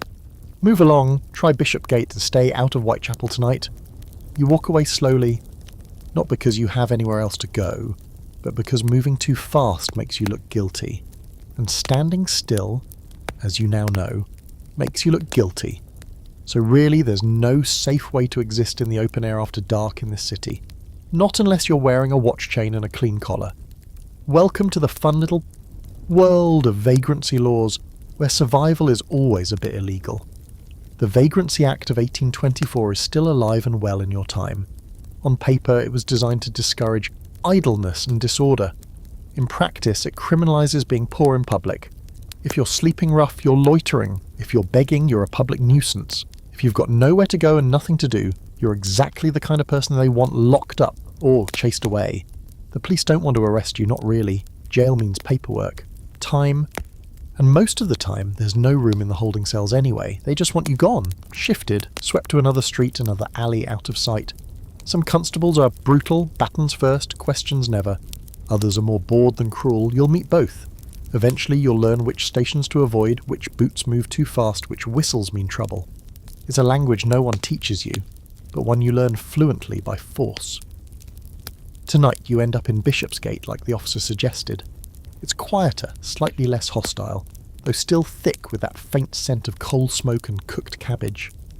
You hunker down between two barrels, coat tucked tight, head low, but you're still on edge, because once the police move you on, you're never quite sure what you've walked into next. There are places worse than constables. Gangs, for one. Some run by adults, but many by boys your age or younger, who've figured out that strength is measured in numbers and the willingness to do violence quickly. They'll steal your boots while you sleep or beat you for the crumbs in your pocket. Sometimes they don't need a reason. You've had your things taken once already. Your first coat, your last coin, and stupidly, half a loaf you'd wrapped in cloth and tucked under your shirt. They pulled it out like they'd done it 100 times. They had. After that, you learn to hide everything. You wrap your money, when you have it, in paper and stick it in your sock. You tie your boots to your ankle while you sleep. You don't talk to kids who approach with smiles too wide. You don't look anyone in the eye unless you mean business. You definitely don't show fear. You also don't sleep too deeply. Tonight you nod off for maybe an hour before a whistle pierces the dark. Not for you this time, but it doesn't matter. When one goes off, all the ghosts scatter. You're on your feet in seconds, weaving through crates and carts, slipping past a window where a man leans out, annoyed. This is the cat and mouse game of the Victorian underclass, and you're the mouse. Even if you're not caught, the threat wears you down. It's exhausting being hunted for the crime of needing to rest. You can't remember the last time you actually slept deep without one ear tuned to footsteps or the whistle's shriek. Some nights you consider turning yourself in. At least the jail has a bed. A meal, maybe. But then you hear stories. About beatings. About work so brutal even the workhouses seem merciful. About cells with rats and shared piss buckets. You don't know which ones are true, but the uncertainty is enough to keep you out. Instead, you keep moving. Street to street. Face down, hands visible, breathing shallow. You once read a bit of paper tacked to a wall, a quote from a politician. The streets of London are paved with gold. You laughed so hard you nearly choked. Gold? You've walked every corner of this city, and the only thing the streets are paved with is people, the lost, the dying, the forgotten. Later, while sitting behind a tailor's shop near Spitalfields, you meet a man who claims he used to be a constable himself. Didn't like it, he says, sipping something bitter from a chipped flask. They told us who to chase and who to ignore, and it was never the ones stealing fortunes. Just the ones stealing time. You don't fully understand what he means, but you nod anyway, because it sounds right. You fall asleep with your head on your knees, coat wrapped like a cocoon, hands hidden beneath your arms. Somewhere in the distance a whistle sounds again, but this time you don't run. You're too tired to be afraid. And in this city, that's a dangerous place to be. There's no shortage of things trying to break you in this city, but the worst of them don't come with boots or blades. No, the worst things in Victorian London are quieter, bureaucratic. They arrive in forms, in ledgers, in the judgmental cluck of a matron's tongue or the scratch of a clerk's pen. And this morning, it's your turn to face one of those quiet terrors, the dreaded public shame machine, otherwise known as the Poor Law Relief Office. You don't go because you want to, you go because you're out of options. Your coat's lost all insulating value. You've got 3 scabs on your lip and something suspicious forming on your ankle, and you haven't had a proper meal in 2 days. And the shoes, they're done. The sole on the left one flaps like a dog's tongue when you walk. You heard about the relief office from a man who'd just come out of it, white-faced and muttering. "They'll feed you," he said, "but they'll strip you first." At the time, you didn't know if he meant your clothes or your soul. Now you realise he meant both. The building's nothing grand, just another grey-brown hulk nestled between warehouses. But something about it feels heavier. Not in bricks, but in intent. A weight that presses against your ribs the moment you walk through the door. You're ushered in with a handful of others, men mostly, some women, a few teens whose faces look older than their years. A clerk sits behind a high desk, pen poised. He doesn't smile, no one here does. "Name?" he asks, bored already. You give it. He writes it down without looking at you. "Employment?" You hesitate. That's the trick. If you say none, they assume you're idle. If you say odd jobs, they assume you're lying. You mumble something about dock work. He grunts, doesn't ask where. Then comes the real ritual, the interrogation. They ask why you're poor, why you're homeless, why you aren't working more, why your family isn't helping, why you're not in the workhouse, why you haven't applied for labour at the parish yard, why? The questions come fast, sharp, without sympathy, designed to shame, designed to suggest that whatever's happened to you, it's probably your fault. One man tries to explain that his factory closed down, that he had work, had a room, had enough until 3 weeks ago. The clerk cuts him off. "Not our concern, you need to demonstrate a commitment to improvement." A woman with a black eye is told she shouldn't have left her husband. "He drank," she says. "He hit me." The clerk shrugs. "At least you had a roof." You stand there listening, heart thudding, shame boiling up like bile. You're not even angry. Not really. Just hollow. Like they're reaching into you, scraping out whatever's left, labelling it, filing it, and tossing the rest in the bin. When it's your turn, you say as little as possible. Words become landmines. You nod. You defer. You agree with things you don't understand, and in return you're given a slip of paper. It entitles you to a bowl of gruel and a heel of bread. Congratulations. You pass the test. Outside, the others are silent. No one wants to speak after that. The air feels colder somehow, not because the temperature's dropped, but because you've all been peeled open one by one and measured for failure. You eat your gruel in silence in the charity hall next door. It tastes like regret. The bread's hard enough to chip a tooth, but it doesn't matter. Food is food. You chew and stare at the wall, trying not to think about the questions, trying not to hear them echoing in your head. Why aren't you working? Why aren't you clean? Why don't you try harder? It's a clever system, really. The poor law wasn't just designed to keep the poor alive. It was designed to keep them ashamed. To make poverty feel like a personal failing, not a symptom of a city collapsing under its own weight. And it works. You see it in the way people don't meet each other's eyes in the queue, and the way they apologise for existing, the way they thank the officials for being fed even when the food is barely edible. There's a fringe theory you overhear once, some reformer speaking near a chapel railing against the system. They're not trying to help, he says. They're trying to discourage reproduction, treat the poor like animals, and eventually they'll stop breeding. The crowd around him mutters. Some agree. Some call him mad. You just keep walking, but his words stick, because you've started to notice how much of the help in this city is really just punishment with a nicer sign. That afternoon you meet a boy named Alfie near Shoreditch. He's got a crooked smile and a chip on his shoulder the size of Westminster. He tells you he used to be in a charity school, a place meant to train poor kids for decent work. We all had to wear uniforms, he says, but not nice ones. We looked like death in neat little jackets. You ask what happened. He shrugs. They fed us, beat us, sent the best ones to be houseboys, and sent the rest to the workhouse. I ran before they made the decision for me. He shows you the scar on his hand where a teacher once cracked a slate across his knuckles. Said I was lazy. I'd just passed out from fever. You sit with him for a while, sharing a bruised apple. You both laugh when you find a worm in it, gallows humour at its finest. Then he leans in and whispers, "Next time you go to the relief office, lie. Tell him you've got a sick mother, a dying sister. They like it when you suffer in groups." That night you find yourself by the river again, watching the water slosh up against the stones, wondering how many people have let it carry them away. You're not there yet, not even close, but you understand the impulse. You think of all the systems, of the officers and clerks and teachers and relief boards, of how each one is built not just to control the poor but to shame them into silence. You wonder what would happen if one day everyone stopped being ashamed. What if you all stood up and shouted back, but you don't shout? You pull your coat tighter, close your eyes, and try to sleep standing up, because sitting costs a penny, and your pride has already been taken from you piece by piece. Your last coin won't be next. You hear the music before you see the lights, a low, lilting tune that winds its way down the alley like perfume, thick with brass and laughter and the sharp clink of glass on glass. It's the kind of sound that doesn't belong in your part of London, not where the air smells of soot and the ground squelches with last night's rain and something fouler. But tonight, you follow it. Not because you think anything good is waiting at the end of it, but because it's warm, and anything warm might be worth the cost. The lights belong to a gin palace, one of the bigger ones, practically gleaming on the corner of Commercial Road like some obscene jewel wedged into a cracked crown. It's everything your world isn't.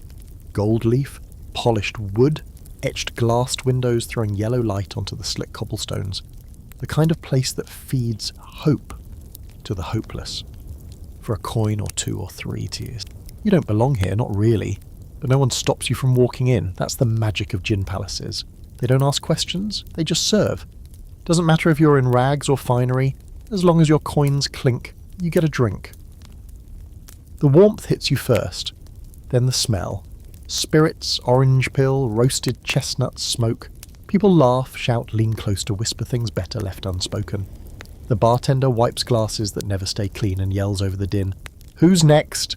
His sleeves are rolled up, arms thick as bricks, tattoos crawling over his skin like ivy. You count your coins, 2 copper pennies, enough for a short glass of rot-gut gin. You slide them across the bar, and he pours without a word. It hits your throat like fire and your gut like a punch. You cough, eyes water. It tastes like turpentine mixed with regret. But the warmth that follows, that's real. Deep spreading, loosening your limbs, quieting the twitch in your muscles. For the first time all day, your hunger stops howling. You lean on the counter and let the heat wash over you. All around, others are doing the same. Dock workers, chimney sweeps, flower girls, widows, and the always broke.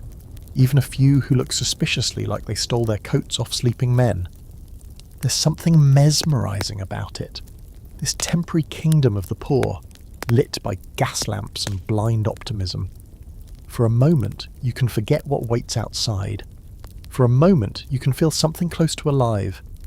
Gin palaces popped up like mushrooms across Victorian London. Bright, bustling, and controversial. The upper class called them dens of sin. Reformers called them opium for the working class, but the poor, they called them home. Not a good one, not a safe one, but a home all the same, and for good reason.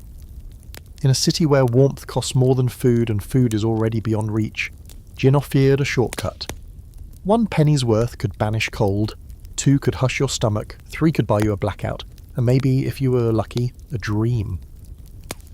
You sit beside a woman who introduces herself as Mag, then promptly forgets she said anything. Her hair is matted into something that might have once been braids, and her voice has the cadence of someone who's been shouting at ghosts for years. She sips her gin like it's tea, pinky raised, and mutters to the empty space next to her. Used to sing, she tells you. Had a voice like a bell. Then the cough came, took the high notes first, then the air. Now I sing in me sleep. You nod. It feels like the right response. Beside her, a man in a stained waistcoat slumps against the bar, mumbling the Lord's Prayer with half his teeth missing. He has a cup in front of him, mostly empty. He dips his finger in it and draws crosses on the countertop. This is the other side of the gin palace. The side that doesn't glitter, because while gin might be warmth, it's also slow death. They call it Mother's Ruin for a reason. You've heard the horror stories. People who drank themselves blind. People who dropped babies into the fire because they were too drunk to stand. People who spent their last farthing on gin instead of bread because one burned less than the other. But the streets aren't a place for clear-headed choices, when every moment is a battle against pain, warmth, humiliation. Gin doesn't look like a poison, it looks like a solution. You've resisted it mostly, up until now. You have always feared that first real drink would lead to a second, then a third, then a life you couldn't crawl back from. But tonight you were cold, tired, shaking, and gin is the closest thing you've found to a lullaby. A man on a crate starts to sing a rough, bawdy tune about a fishmonger and a vicar's daughter. The room erupts into laughter. Someone bangs a tin cup on the counter in time with the rhythm. The bartender slaps the bar and shouts, "That's the spirit, lads!" You laugh too, not because the joke is funny, but because the noise feels better than the quiet that waits outside. The woman next to you, Mag, taps your arm and asks, "Do you think heaven's got gin?" You say, "Only if it's not heaven." She cackles like you just told the world's greatest joke. There's an open debate among historians about gin's role in Victorian poverty. Was it a symptom or a cause? Did it keep people poor or just make poverty more bearable? Reformers argued for total abstinence. Others insisted a little vice was the only thing keeping half the city from setting itself on fire. You don't know where you land on the argument. You just know that 1 penny's worth of gin has bought you more peace than 10 sermons and 3 bowls of watery stew combined. Eventually, the palace begins to clear. The regulars stagger home, wherever home means for them. You shuffle out with the rest, breath steaming in the early morning chill. The streets seem harder now, more real. The warmth has faded from your limbs, but the echo of it lingers. You think about returning to the doss house, but the gin makes your legs unsteady, and the thought of another lice-bitten mattress is more than you can bear. Instead, you find a corner beneath a crumbling wall, curl into your old coat and let sleep take you in slow, foggy waves. And as you drift off, you feel something dangerous. Comfort, because out here, even that much can get you killed. By now, you've got the hunger timed like a second heartbeat. It pulses in the background, constant and rhythmic, dull during the morning and shrieking by afternoon. You've learned how to quiet it with sips of water, or by chewing on string, or by swallowing nothing just to feel something move down your throat. You even tried a boiled potato peel once, filched from a pile near the back of a pub. You told yourself it tasted like stew. It didn't. Today, you're standing in a crowd on a cobbled square, pressed between a butcher's stall that smells like despair and a fence that's mostly rust pretending to be wood. The sky's low, threatening rain again, and your knees are already soaked from sitting on the curb too long. But the crowd isn't here for meat or shelter. They're here for words. At the centre, on a wooden crate borrowed or probably stolen from a grocer, stands a man. Tall, clean, coat buttoned all the way up. His hair's slicked back, and his collar is so white it looks like it's never been touched by air, let alone soot. He's got a Bible in one hand and a small wooden cross in the other. A street preacher. He raises his voice above the wind. "Sin is the disease of the soul," he shouts, waving the cross like he's trying to slice the smog in half. "And poverty is its proof." That gets your attention. You look up. Half the crowd is doing the same. Some sneering, others wide-eyed. One man in the front is nodding furiously, hat clenched in both hands like he's afraid of losing it or his mind. You've seen these soapbox types before. They pop up in the markets and alley corners like weeds in cobblestone cracks, always ready to offer salvation at full volume. Their clothes are clean, their teeth mostly white, and they speak like people who've never gone to bed on an empty stomach. Sometimes they offer soup afterward, sometimes they don't. This one goes on. "The Lord punishes the wicked, yes, but he also tests the righteous. Each of you suffering, cold, hungry, broken, you're not forgotten, you're loved." You cough involuntarily at that one. Loved? Is that what this is? You shift your weight, trying to work feeling back into your toes. Your boots are giving up the ghost. The left one leaks water, and the right one is so tight it's cutting into your skin where the leather's curled inward. You can feel your pinky toes swelling. "Loved," you mutter under your breath. "Sure." The preacher keeps going, pacing his tiny wooden stage like it's a courtroom. You need only repent. Let go of vice, turn from drink, from crime, from lust and gin and wickedness. That is the way to rise from the gutter. It's always the same sermon. The city sees poverty as a symptom of sin, and every street preacher's got a different recipe for fixing it. Prayer, discipline, work, abstinence. Usually all 4. None of them ever start with a loaf of bread or a clean blanket. And none of them ever ask what came first, the suffering or the sin. You glance around. A few in the crowd are nodding, some are crying. The girl beside you whispers, "He's better than the last one. At least he doesn't shout at us." Another voice chimes in from behind. "He'll be gone by next week." They always are, off to find new sinners to yell at. A few men walk off, shaking their heads. One lingers just long enough to spit on the cobbles near the preacher's crate. But you stay, not because you believe, but because he mentioned soup. You know how this works. The trick is enduring the sermon. Let the preacher think he's reaching you. Bow your head at the right moment. Maybe mouth along when he says the Lord's Prayer. Don't roll your eyes even when he starts in on the evils of public houses and dancing. You'd dance right now if it meant a warm hand on your back and a full belly. When he finally reaches the end, voice hoarse, hair falling loose, sweat darkening the collar of his coat, he offers a prayer over the lot of you. Then, as if on cue, a few women in plain dresses start handing out small bowls of broth. It's thin, barely warmer than your own breath, but it's food. You take it with both hands, hold it like treasure. The woman who gives it to you smiles gently and says, "God bless." You almost say, "and also with you," but stop. It feels too theatrical, too fake. You just nod and slurp. There's a scholarly debate about these preachers, whether they were truly charitable or just sanctimonious tourists passing through the poor districts to feel holy. Some say they softened the brutality of poverty with spiritual comfort. Others argue they just reinforced the system, telling people to accept their suffering as divine will instead of fighting for change. You're not sure where you land. All you know is this: a sermon won't fix your shoes, and blessings don't fill your belly. But sometimes the sermon leads to soup, and tonight, that's enough. Afterwards, the crowd thins. A few hang back to ask for prayers, ears like you drift away with their bowls cupped in chapped hands, heads low. As you walk, you hear another voice calling out from a nearby corner. Another preacher. This one younger, louder, more fire than warmth. "You will burn for your sins," he cries. "This life is only the first punishment." You veer away from his circle. You've had enough damnation for one day. By dusk, you found a spot near a boarded-up bakery and sit with your back against the wall, trying to keep the wind off your face. You rub your hands together and blow between them. The soup has worn off already. You feel it in your gut, a yawning, growing void. Your fingers shake, and your head feels like it's been wrapped in wet wool. A boy passes by and says, "There's another preacher near Spitalfields giving out buns." You don't move, not because you're too proud, because you're too tired. The words all start to blend together, eventually. Blessings, judgment, sin, salvation. Sometimes it's hard to tell the difference. You pull your coat tighter and close your eyes. Let them preach. You'll listen if they bring bread. By the end of the month, you've stopped flinching at the sound of breaking glass. You've stopped looking away when someone screams 2 alleys over. The city has sanded down your nerves into blunt edges, and at some point you realise you don't even bother tightening your grip on your pocket when strangers get too close. Not because you're brave, but because there's nothing left to steal.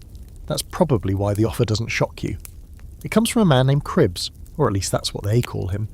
You meet him behind the butcher's in the shadow of a stinking barrel while you're trying to dry your socks over a coal grate. He's thick around the middle, with shoulders like a side of beef and eyes that never seem to stop moving. He walks with a limp and a cane, though you're not sure if the limp is real or just part of the performance. "You've got quick hands," he says, like it is a compliment. "Saw you snatch that loaf last week." You blink, heart stuttering. You'd thought no one noticed. It had been a tiny loaf, half stale, yanked off a cart when the seller turned away. You ran like hell and shared it with a girl named Daisy under a bridge. Now you wonder who else saw.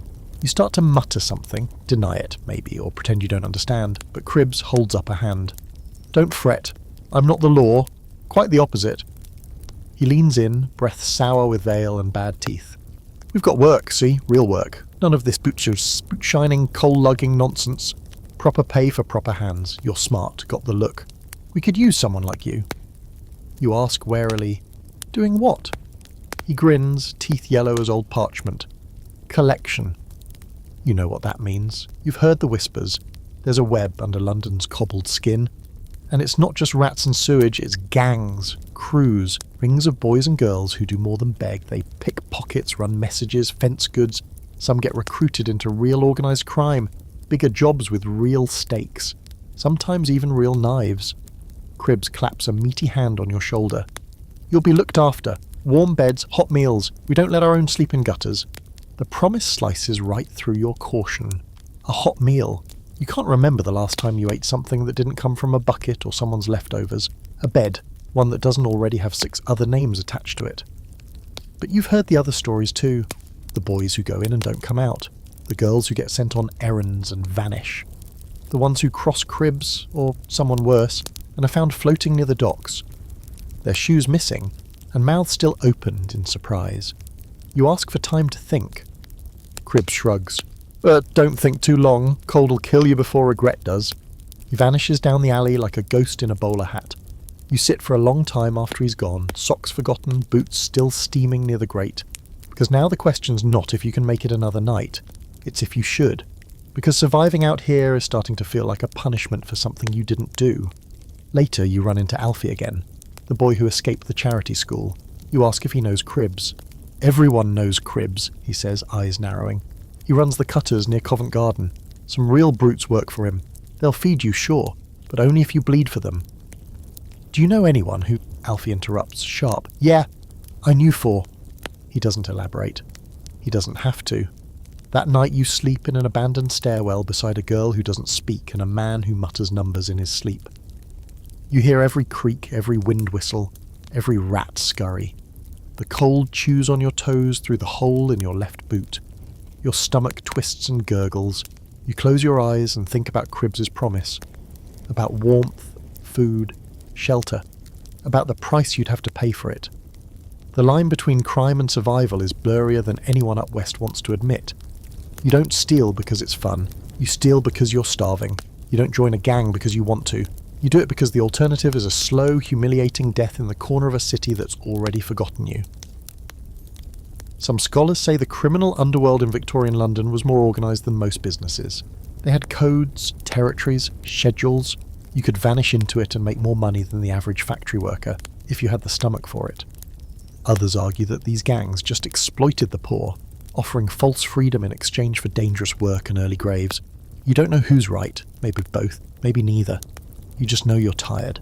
Tired of the cold, tired of soup queues and coughing fits and lice and sermons and the look people give you when they realise you're not just poor, you're street poor, the kind of poor they pretend not to see when they step over you on their way to the theatre.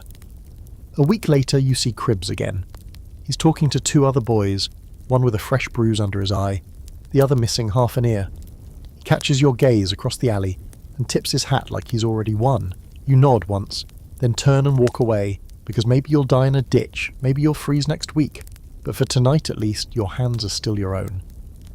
You find an archway near Fleet Street, curl up tight beneath a half-rotted tart, and whisper to yourself, not yet. Not tonight. It's a strange thing falling asleep surrounded by strangers, and waking up to find that they're not quite strangers anymore. Not friends either, not really, but there's something that settles in the dark, a kind of shared recognition. No one says it aloud, but the fact that you're all still breathing by morning creates a fragile bond. Something that makes you nod at each other without words as you stretch and scratch and blink at the thin daylight slicing between broken bricks. This morning you wake under the same tarp you crawled beneath last night, pressed shoulder to shoulder with 2 others, an older man with cracked spectacles and a wheezy cough that never quite goes away, and a quiet girl with a red scarf who hasn't spoken once in 2 days. You don't know their names, they don't know yours, but there's a sense that you belong to the same exhausted species now. The city's no softer in daylight. The smells sharpen. Coal smoke, rotting vegetables, horse manure, and something less identifiable but far more unpleasant. The carts rattle by, the shopkeepers shout over each other, and the paper boys bark headlines about wars and parliament scandals no one out here has the time to care about. You get up and move, joints stiff, stomach already growling. You don't have a plan, just the usual rhythm. Look for food, stay dry, avoid the constables. Try not to make eye contact with anyone who walks like they own the pavement. And then it happens. Someone screams, again not loud, a short guttural noise cut off too quickly. It comes from the alley just behind you, where the bins stack higher than the windowsills, and the rats have grown bold enough to challenge cats. You freeze. It could be anything, a fight, a robbery, or just someone losing their mind, but it's not. You peer cautiously around the corner and see 2 figures grappling, one tall, coat flapping like wings, the other smaller, struggling a bundle of rags and desperation. A woman, maybe. You don't think. Your feet move before your brain does. You yell, not a word, just a sharp bark of sound, and the tall figure jolts, turns, eyes flashing in the dim alley light. Then he bolts, just like that. You rush forward, heart hammering, and find the woman on the ground, gasping, dress torn, one punch shoe gone. Her eyes are wild. She tries to scramble away, but her legs won't hold her. You crouch beside her. You're safe now, you say, though you're not sure it's true. She stares at you, mouth open, chest heaving. Eventually someone else appears, an older woman from a nearby window calling for help. Others trickle in. A constable arrives, late as always, takes one look, mutters something about another one, and starts scribbling in a notebook. No one thanks you, no one asks your name. You fade back into the crowd like smoke. It's not your first encounter with violence, but it's the first time you've stepped into it. And it makes you think, because out here, you don't get to choose your company. You share space with everyone. Runaways, outlaws, vagabonds, the mad, the addicted, the dangerous. The doss house beds are filled with muttering old men and half-mad sailors, and women who wake up screaming. The rope benches sway under the weight of pickpockets, former chimney sweeps, and people who've been in and out of prison so many times the outside world feels like the dream. There are people who steal your shoes while you sleep, and people who share their bread when you don't ask. Sometimes they're the same person. You once woke up beside a man who spent the entire night chewing on his fingernails and whispering to something in his coat pocket. When you moved, he looked at you like you'd interrupted a conversation. You never asked what or who he was talking to. You've met people who used to be middle class, factory foremen, music teachers. One man claimed he'd written speeches for a member of parliament. You believed him until he offered to sell you a magical stone that kept away demons. You took a step back and said thanks anyway. The truth is, everyone on the street has a story. But most of them are the same story, just with different beginnings. They had something. They lost it. Then they kept falling. And now they're your neighbours. A week later, you find yourself in a doss house again. Same room, different faces. A man with sailor tattoos is asleep on your old plank, so you take a corner near the stove hoping the heat still works. It doesn't. A woman beside you is humming. At first, you think it's just a nervous tick, but then she starts singing. Low, sweet, almost soothing. A lullaby, maybe. You close your eyes and let it wrap around you. Later, she asks if you want to split her bread. You do, and in return, you give her half of the onions you pinched earlier. It's not charity, it's survival through symmetry. That's the unspoken rule of this world. Everyone's mad, starving, or both.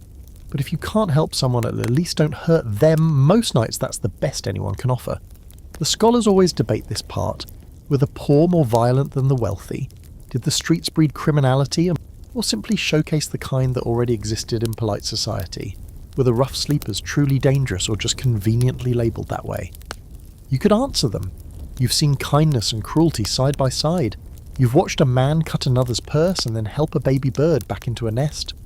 You've seen a woman scream at a preacher for judging her and then stay behind to sweep the mission floor. The street doesn't make people bad, it makes them raw, and when you're that raw, everything gets louder. Anger, joy, pain, fear, especially fear.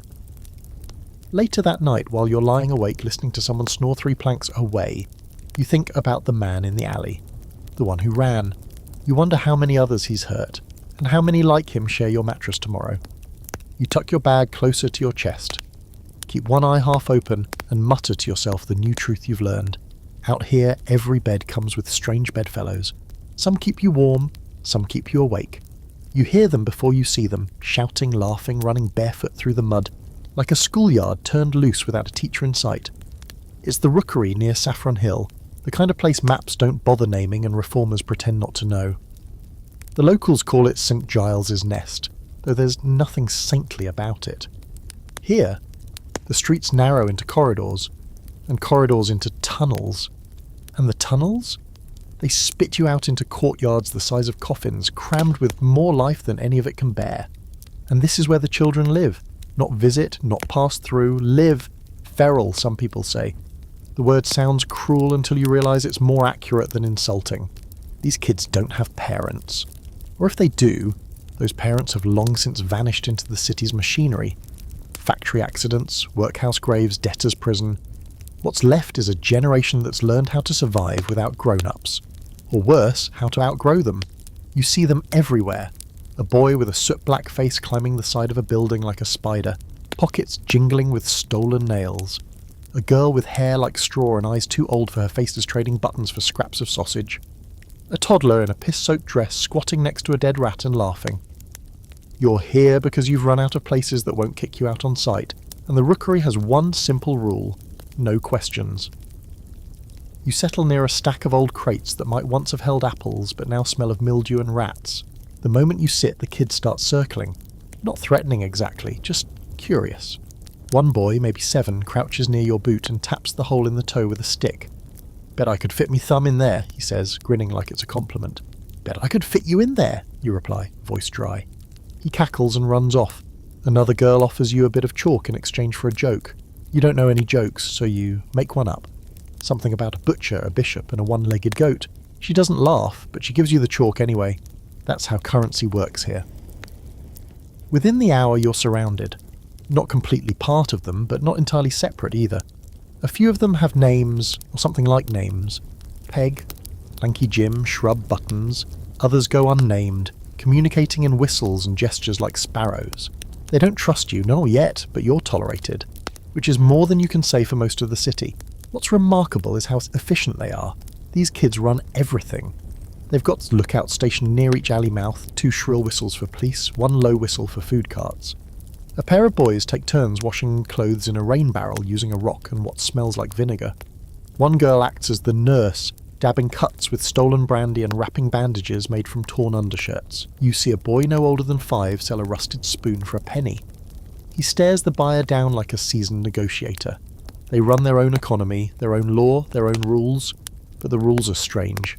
If you eat, you share. If you sleep, you guard. If you steal, you don't steal from them. Break the rules and you don't get beaten. You just get forgotten. And in a place like this, that's worse. Later that night you sit beside Peg, the oldest, maybe 13. She sharpens a bit of glass into a triangle, not for art but for defence. "You don't last long in the nest without teeth," she says, testing the edge with her thumb. You ask her how long she's been here.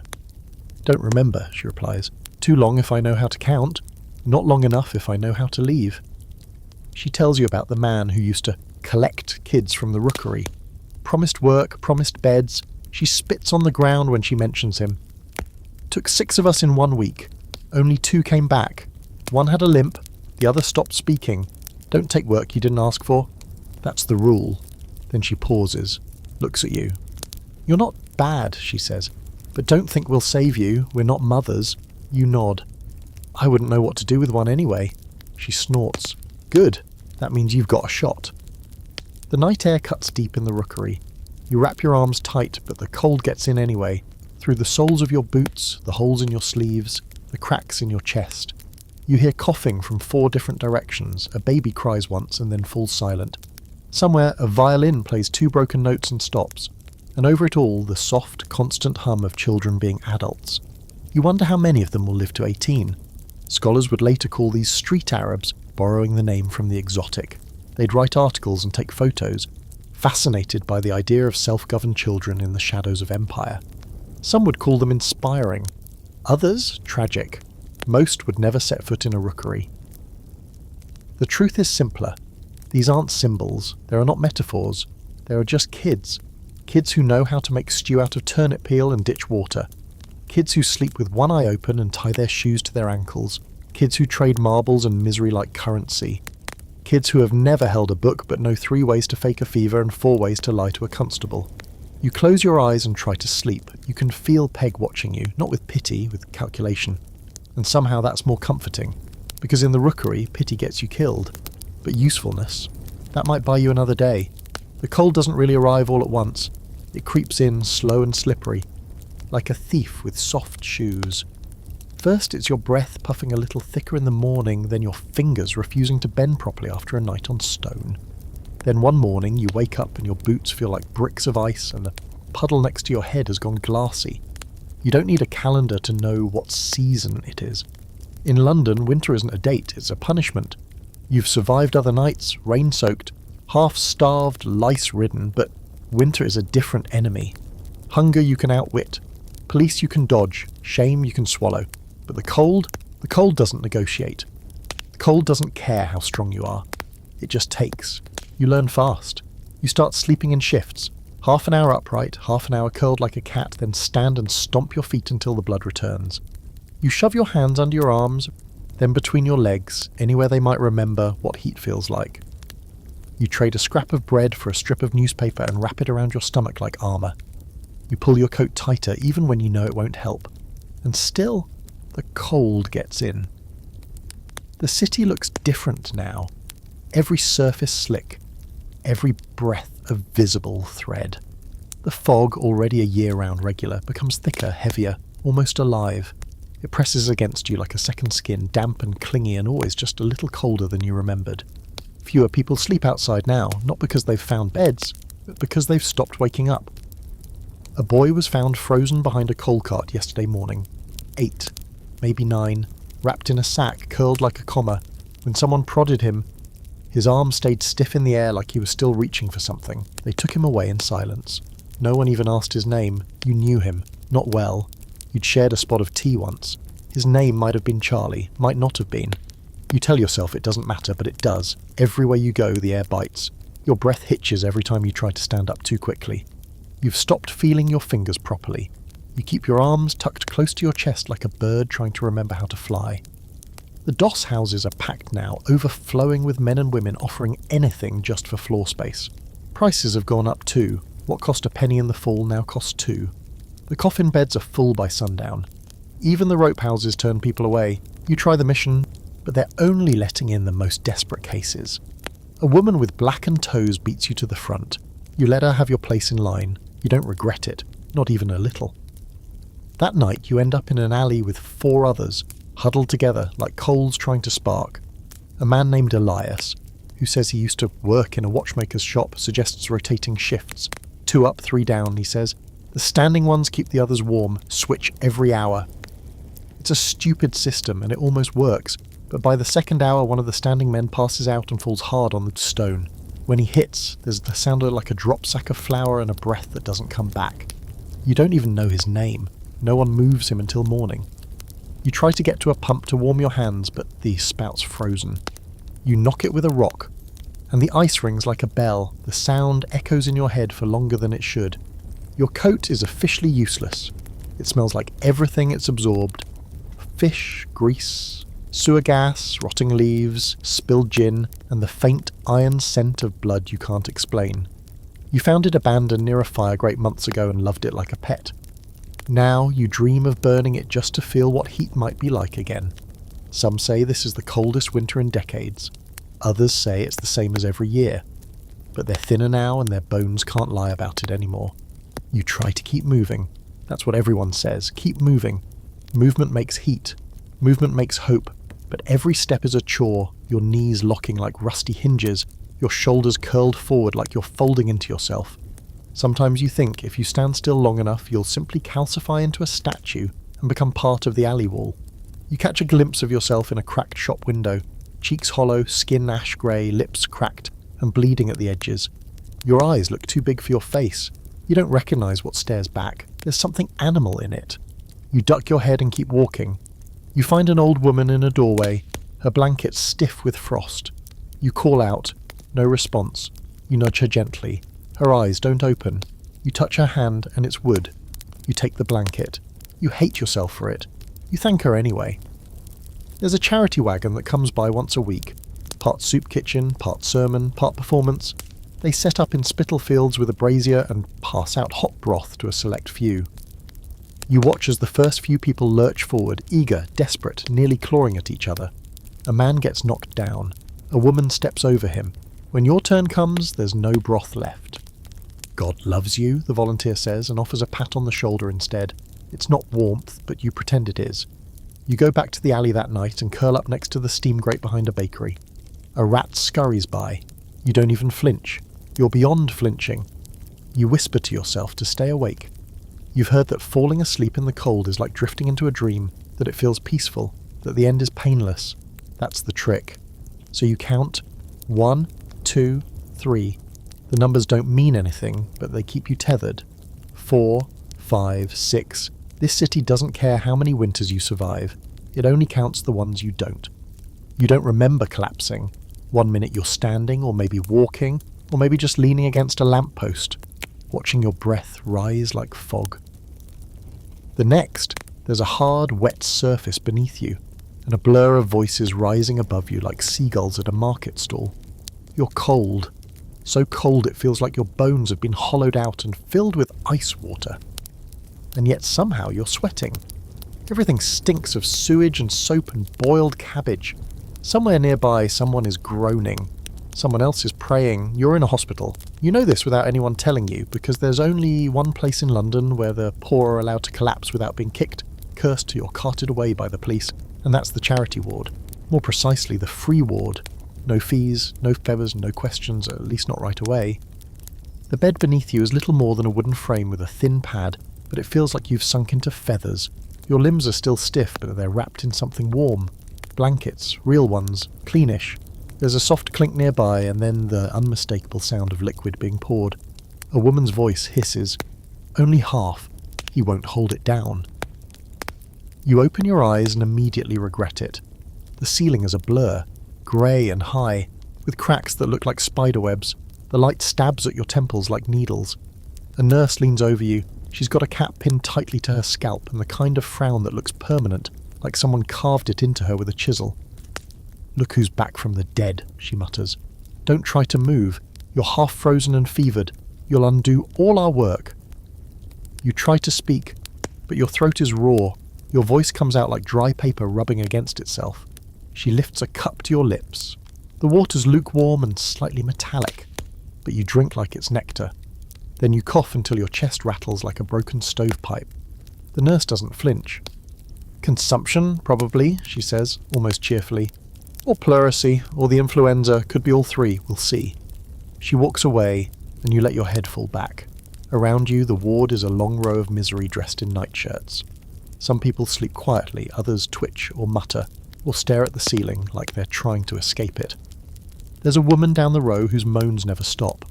A boy across from you is missing 2 fingers and keeps trying to scratch an itch on a hand that isn't there anymore. You lie still and try to figure out how you got here.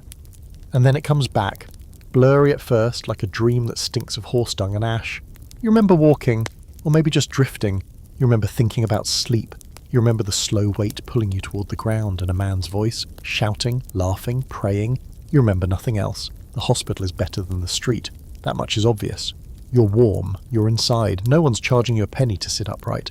But this place has its own price. Every hour a nurse walks the rows and notes who's breathing. If someone's not, a sheet goes over their face and a stretcher comes soon after. They don't ring a bell, they don't say a name, they just carry them out like sacks of flour. The next morning someone leaves the bed beside you. Quietly, permanently. The nurses change the sheets. Another patient is wheeled in. The rhythm doesn't break. There's no conversation, unless you count the coughing, and there's plenty of that, a chorus of it. Wet, dry, rattling, wheezing. The air smells of camphor and old meat. You can practically taste other people's lungs. A student doctor comes by on the 3rd day. He looks barely old enough to shave, but wears a waistcoat like it makes him important. He checks your pulse, nods like he understands something you don't, and says, "You're lucky. Just fever and exposure. You'll pull through." You raise an eyebrow. It's the most you can manage. He grins. "Lucky, yes, but not special. You'll be out as soon as you can stand." Out, back into the cold, the idea makes your stomach twist. You try to argue, but your voice isn't back yet. Doesn't matter. The doctor's already moved on. That night, you watch 2 nurses argue over whether to give more broth to a girl who can't stop vomiting. "If she can't keep it down, it's a waste," one says. "She's starving," the other replies. "She'll die anyway," comes the answer. Or, you don't know what's worse. The fact that they're right, or the fact that no one cries. Hospitals like this one, free hospitals, public wards, are set up to help the city's poor survive the impossible. But they were underfunded, overworked and overcrowded. Patients slept 3 to a room meant for 1, supplies were stretched thin, beds were reused faster than they could be cleaned. Sometimes people left healthier, sometimes they left with new infections, sometimes they didn't leave at all. There's debate among scholars about whether these hospitals did more harm than good. Some say they were acts of mercy in a merciless time. Others argue they were dumping grounds, places to keep the dying out of sight, away from the wealthy sanitised behind brick walls and polite charity. You don't care about the debate, you just want your strength back. And when it finally returns, slowly, shakily, you're not relieved. You're terrified, because recovery means release, and release means exposure. The nurse comes by with your discharge note like she's handing you a death sentence. You're up and walking, beds needed. You ask if there's a place to go, a shelter, a room, anything. She doesn't answer, just points to the door. You leave with nothing, your coat still damp from when you came in, your boots squelch. You walk out into the brittle wind with your collar up, your hands jammed in your pockets, and the taste of hospital broth still sour in your mouth. You're alive. That's something. But out here you start dying all over again. You last exactly 7 hours on the street after leaving the hospital. 7 hours of cold wind against your still healing skin. 7 hours of walking aimlessly, because stopping means the chill has time to settle into your joints like rot. 7 hours of watching your breath curl and vanish into a city that has already forgotten you all over again. And then, just as your knees start to buckle, you find your way into something you haven't seen in weeks. Work. Well, sort of. It starts with a cart. A man is struggling to push a wooden cart loaded with bricks, and when one wheel catches on a rut and tips sideways, he starts cursing loud enough to draw attention. He looks about ready to punch the cart or his own face, whichever gives first. You could keep walking, you should, but instead your hands move on instinct. You push. Hard. The cart rights itself. The man stops mid-curse, turns and says at you like you've grown a second head. What the hell are you doing? Helping, you rasp. Your throat still hurts from the hospital. He snorts. Yeah, I noticed. You strong? You nod. Lie. Fine, he says. Help me get this to Whitechapel, and you'll earn a bit. Don't fall over halfway. You don't. The job takes 2 hours, 3 near falls, and a cracked fingernail. But at the end he tosses you a coin, a tuppence. You nearly drop it. You haven't held actual money since the week before you collapsed. Got a name? The man asks, wiping his nose with the back of his hand. You give him one, not yours. Just something that sounds like a name. He grunts. You want more work? Show up behind the apothecary at dawn. If you're not dead. You nod again. He walks off. And just like that, you have something resembling a lifeline. It's not steady. Not even close. You show up the next morning and the man, name's Clancy you learn, puts you to work shifting sacks of flour. The next day it's crates of pickled fish. Another day it's sweeping rat carcasses out of an abandoned tenement before demolition. It's filthy, degrading, borderline illegal, but it's work. And in a city like this, that's as close to luck as you're going to get. The best part, it keeps you warm.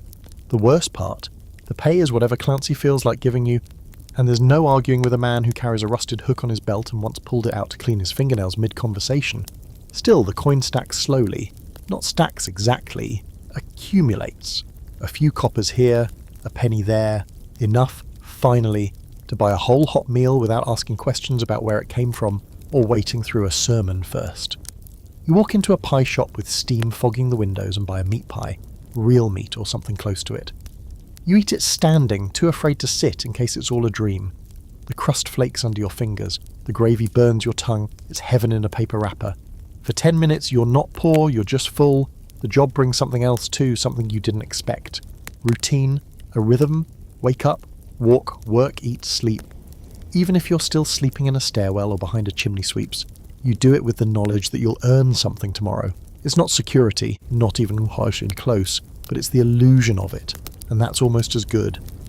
And then one day, Clancy hands you a parcel. Deliver this to the tavern on Dunstan Street, he says. No peeking, no delays. If it's late or light, I'll know. You take it, and just like that you realise the work's changed. You're no longer just hauling fish and flour. Now you're trusted. Or maybe just useful. You don't ask what's in the parcel. You don't shake it. You don't wonder why the tavern owner counts the coins twice before handing over your payment. You pocket the threepence and walk out without a word.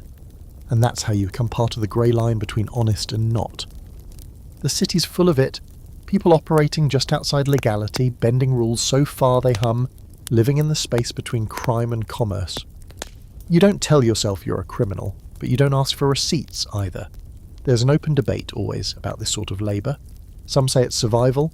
Others say it's moral collapse. That when people do dirty work, they're helping dirty things grow. But the men who sit in Parliament never had to scrub floors for tuppence or choose between soup and sleeping indoors. You don't worry about ethics, you worry about weather.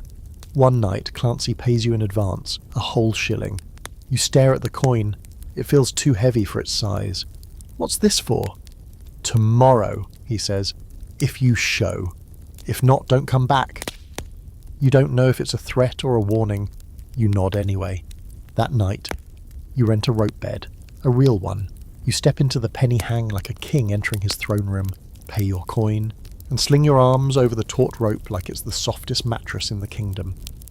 You sleep sitting up, chest drooping forward, chin nearly on your chest. But it's warm, dry, and no one kicks you in the ribs. You wake up sore but rested. And for the first time in what feels like forever, you feel like maybe, you're inching your way out of the pit. Not climbing, just crawling, but moving. It's strange how fast your standards change. A few months ago, the idea of scrubbing mildew off a slaughterhouse floor with your bare hands would have sounded like torture. Now you're just grateful the water's warm. It's not always, of course. Sometimes it's freezing. Sometimes it smells like death steeped in vinegar. But when it's warm, it feels like luxury. You take what you can get. Clancy's work gets less predictable by the week. One day it's hauling barrels. Another, it's shadowing a man through Shoreditch and handing over a parcel once he turns down an alley. You still don't ask what's inside. You've learnt that curiosity is the enemy of employment. The less you know, the less you can be blamed for. And in this city, where blame sticks like soot, you keep your hands clean, even when they're filthy. There's a kind of rhythm to it now. You work, you eat, you sleep, sometimes upright, sometimes curled in a corner. Sometimes, when the day's been kind and you've still got a coin left, you splurge on a bowl of stew with actual vegetables. And once, unbelievably, a slice of pie. The baker asked what the occasion was. You said a Wednesday. He didn't press. But even with all this new movement, money in your pocket, tasks to do, people who nod when they see your face, there's a limit to what that buys you. You're still a body without a bed, a name without history. You're still part of London's silent army, the semi-homeless, the working destitute, the useful invisible. And with winter still scraping its claws across the windows, every day you stay alive feels like both a victory and a dare. One night, after a long shift unloading crates near the wharf, you walk toward a bakery that throws out its stale goods after dark. You've made a habit of being there just after closing. Sometimes the workers save you a roll. Tonight it's a bruised apple and a slice of bread hard enough to knock someone out. You eat it anyway. That's when you notice the girl. She's younger than you, maybe 12, and watching from the shadow of a barrel, hunched and wary. Her coat's too big, her shoes too small, and her eyes dart like a mouse sniffing for traps. You don't say anything. Just break your slice of bread in half and hold it out. She doesn't move. You set it on the ground and walk away. The next night she's back. This time she takes the bread and runs. By the fourth night she's sitting beside you, eating quietly, elbow to elbow, like it's the most natural thing in the world. You don't ask her name, she doesn't ask yours, but she starts showing up more regularly. Always at the edge of your day, always silent, but there. You start calling her Pip in your head. She doesn't seem to mind. Eventually she speaks. You got work? You nod. Clancy? You hesitate, then nod again. She grimaces. He tried to send me to a warehouse once. Said it was sorting tins, wasn't it? I ran. You don't press. You've heard whispers about Clancy's other operations. You've stayed clear of those jobs so far. The next few days, you keep your eyes open, not just for yourself, but for her. You find a place under a disused railway arch that stays dry, and for the first time you don't sleep alone. It's strange at first. You've grown so used to guarding your own space that the sound of another person breathing feels intrusive, but eventually it becomes background noise, like wind or water. Something that says, you're not completely alone, and that does something dangerous to you. It makes you feel responsible. You know better. Out here you can't afford attachments. Friends disappear, companions die, indeed. You've seen it happen too many times to pretend otherwise, but Pip is quiet and clever and fast, and you start to wonder if maybe the two of you might stand a better chance together than either of you would apart. One day you find a coat in a heap of discarded clothing. It's torn, stained, and smells like mildew. But it's warmer than what she's wearing. You give it to her. She doesn't say thank you, just puts it on. That's enough. Later that week, Clancy tells you there's a job that pays double. Running parcels, 2 stops, one in Camden, one in Bermondsey. Take the tram where you can, don't open them, don't ask questions. You don't want to take it. Your gut's uneasy, but the weather's biting hard and you've barely eaten in 2 days. Pip's coughing more than she talks, so you agree. The first delivery is smooth. You hand off the parcel, get a nod and leave. The second is different. The man in Bermondsey takes the package, then stares at you too long. His hands twitch. His jaw clenches. He mutters something you don't catch, then slams the door. You walk away quickly. 3 streets later, a constable stops you. Looking for someone moving contraband, he says. You seen anything? You shake your head, hard. He squints at your coat, your boots, your face. You keep your breath steady. You don't run, you don't lie, you just stand there and wait. Eventually, he lets you go. You don't go back to Clancy after that. Not the next day, not the one after. You know what it means, losing that work, losing that income. But your gut was right. That job wasn't just shady. It was dangerous. And if you'd been slower, less lucky, less invisible, you'd be in a cell or a grave by now. That night, you tell Pip to pack what little she has. You're leaving the Arches, going south. Somewhere Clancy's reach doesn't stretch. She doesn't argue. She just nods and follows. You walk through the dark together, not talking, not planning, not even thinking, just moving. That's how you survive in London, when the walls start closing in. You move. You end up in Lambeth, though calling it an escape is generous. It's not quieter, it's not cleaner. It's just different. Different alleys, different smells, different ghosts. The Thames stinks more this side of the river somehow. Salt and sewage, and dead things no one has the time or money to retrieve. The buildings lean like tired men, and the chimneys cough smoke from dawn till dark, their black breath mixing with the fog until it's impossible to tell what's air and what's poison. But it's new, and for now, that's enough. You and Pip find a corner behind a factory that's been closed for repairs, the windows boarded up with newspaper and warped planks. There's a stack of broken crates you arrange into something almost resembling a wall that cuts the wind a little, which is the best anyone can ask for in a city that eats warmth like it's a delicacy.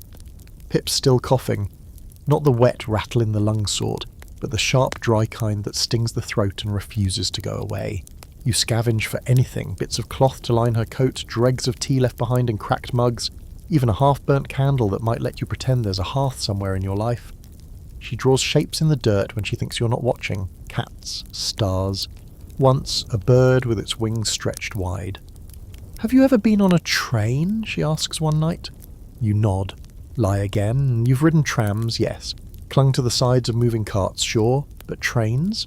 The ones that thunder across the countryside, the ones rich people use to visit estates and seasides, not a chance. They go fast, she says, eyes shining. So fast you can't breathe. That's what someone told me once. Said it feels like flying. You think that's true? Could be. I'd like to fly. You smile. Then you check your boots for holes and pretend not to notice the frost clinging to your lashes. You find day labour in Lambeth eventually. It's more brutal here, more desperate that too. Less questions, but also less pay. The docks need hands though, and no one asks for papers. You wake up before dawn, trudge half an hour in the dark and stand in line with 20 other men, hoping the foreman points at you. Some days he does, some days he doesn't. On the days he does, you load barrels until your spine feels like it's trying to fold in half. You haul crates until your palms split open. You get paid at the end of the day in coins so filthy they look like they've been digested by the Thames and spit back out. But the money spends the same. You bring back scraps for Pip. Bread, a crust of meat pie, once even a bruised orange from a dropped shipment, and she eats quietly, always offering half. You always refuse. She always rolls her eyes. One night you ask where she's from, she shrugs. East, then north, then west. I don't know anymore. You don't press. You're not sure you even remember your own story clearly now. Not because it was so long ago, just because it's been overwritten. Scrubbed out and repainted with soot and smoke and sweat. The days roll forward. You keep moving, you keep working, you keep not dying. And then, one morning, you wake to find Pip burning up. You touch her forehead and recoil. It's like touching a coal. Her eyes flutter, unfocused, and when she bugs, it's a murmur of things that don't make sense. Something about trains and birds and someone named Elsie. You panic, not loudly, not with screaming or crying, just with the action. You lift her, she's light as a sack of flour, and carry her through the back streets to the nearest mission. The place smells like cabbage and incense. A woman in a bonnet meets you at the door, eyes narrowing the second she sees you. She's burning, you say. Please! They let you in. They take her upstairs, strip her clothes, sponge her with vinegar and herbs. You're told to wait outside. You do. Hours pass. You sit on the steps, shivering, chewing your thumbnail until it bleeds. People come and go, orphans, mothers with infants, old men who smell like the inside of a whiskey bottle. But no one tells you anything. At dusk, someone finally brings you bread and tea. She's sleeping, they say.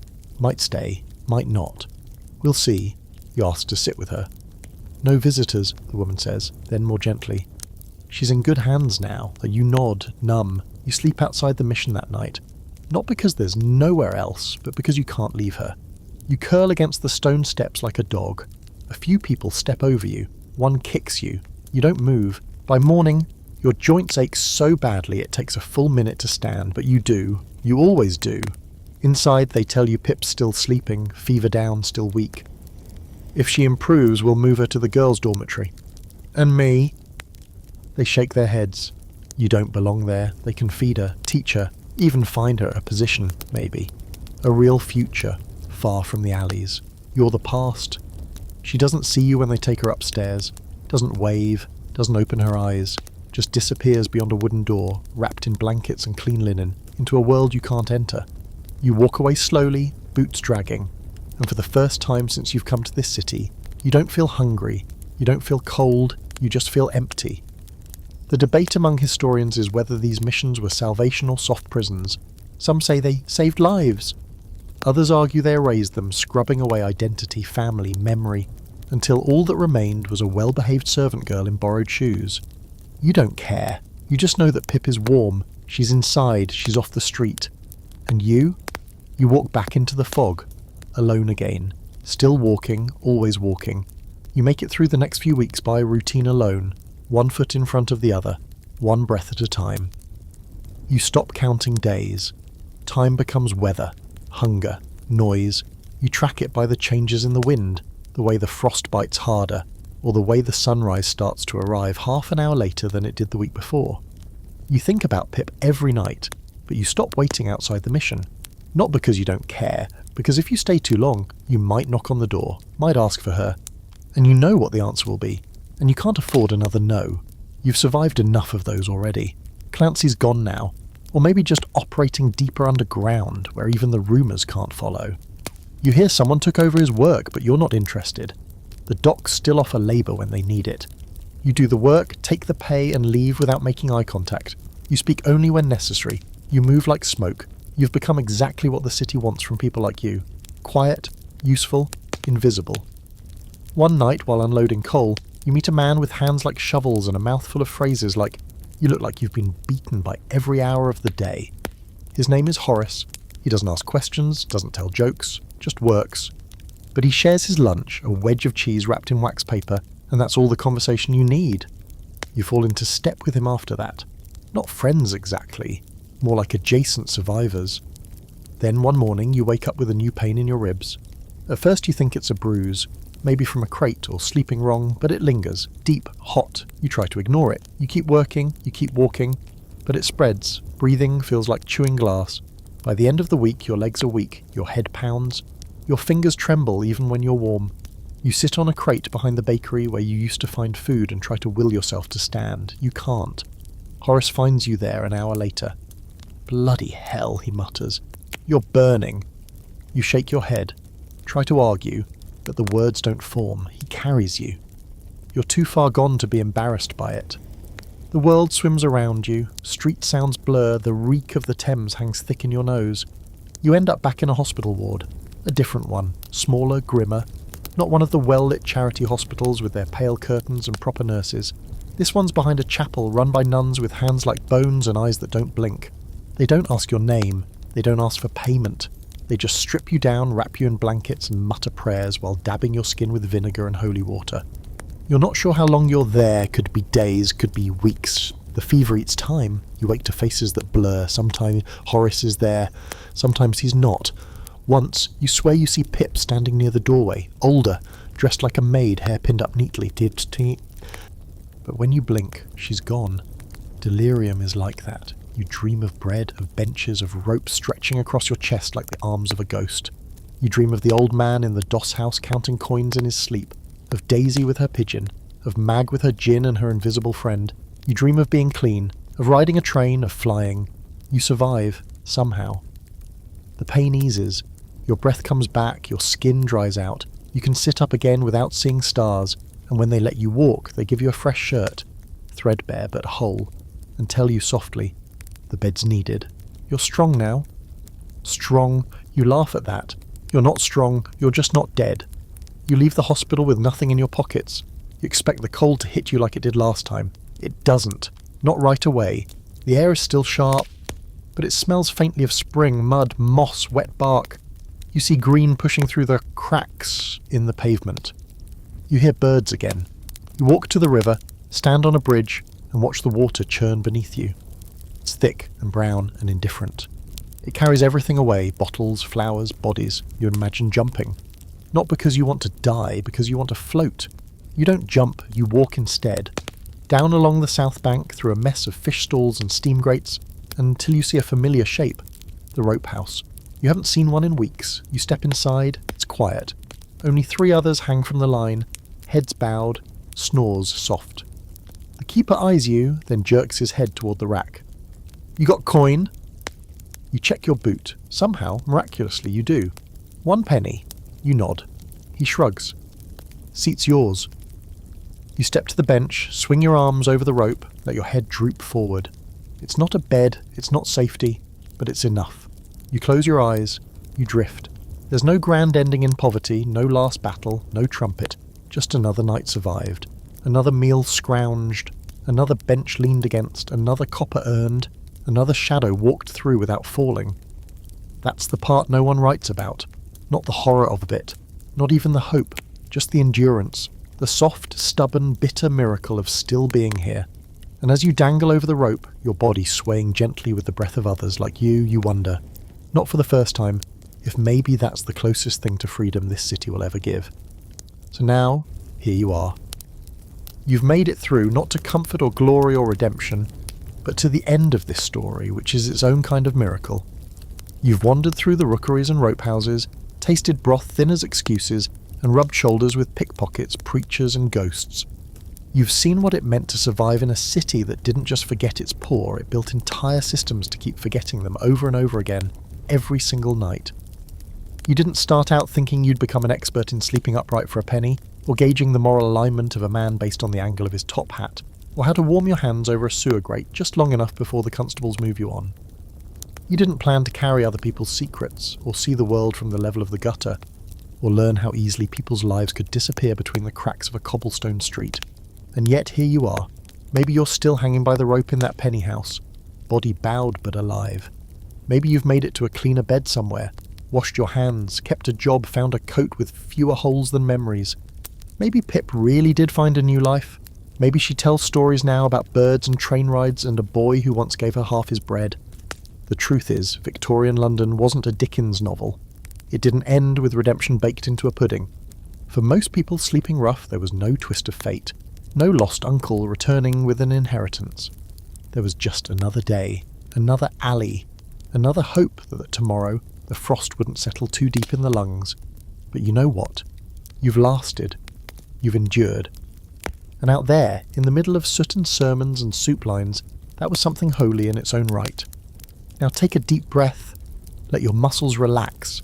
Think of a fire, real or imagined, burning steady in a grate. Let the sound of the city fade, the rattle of carts and coughs and bells all softening into nothing.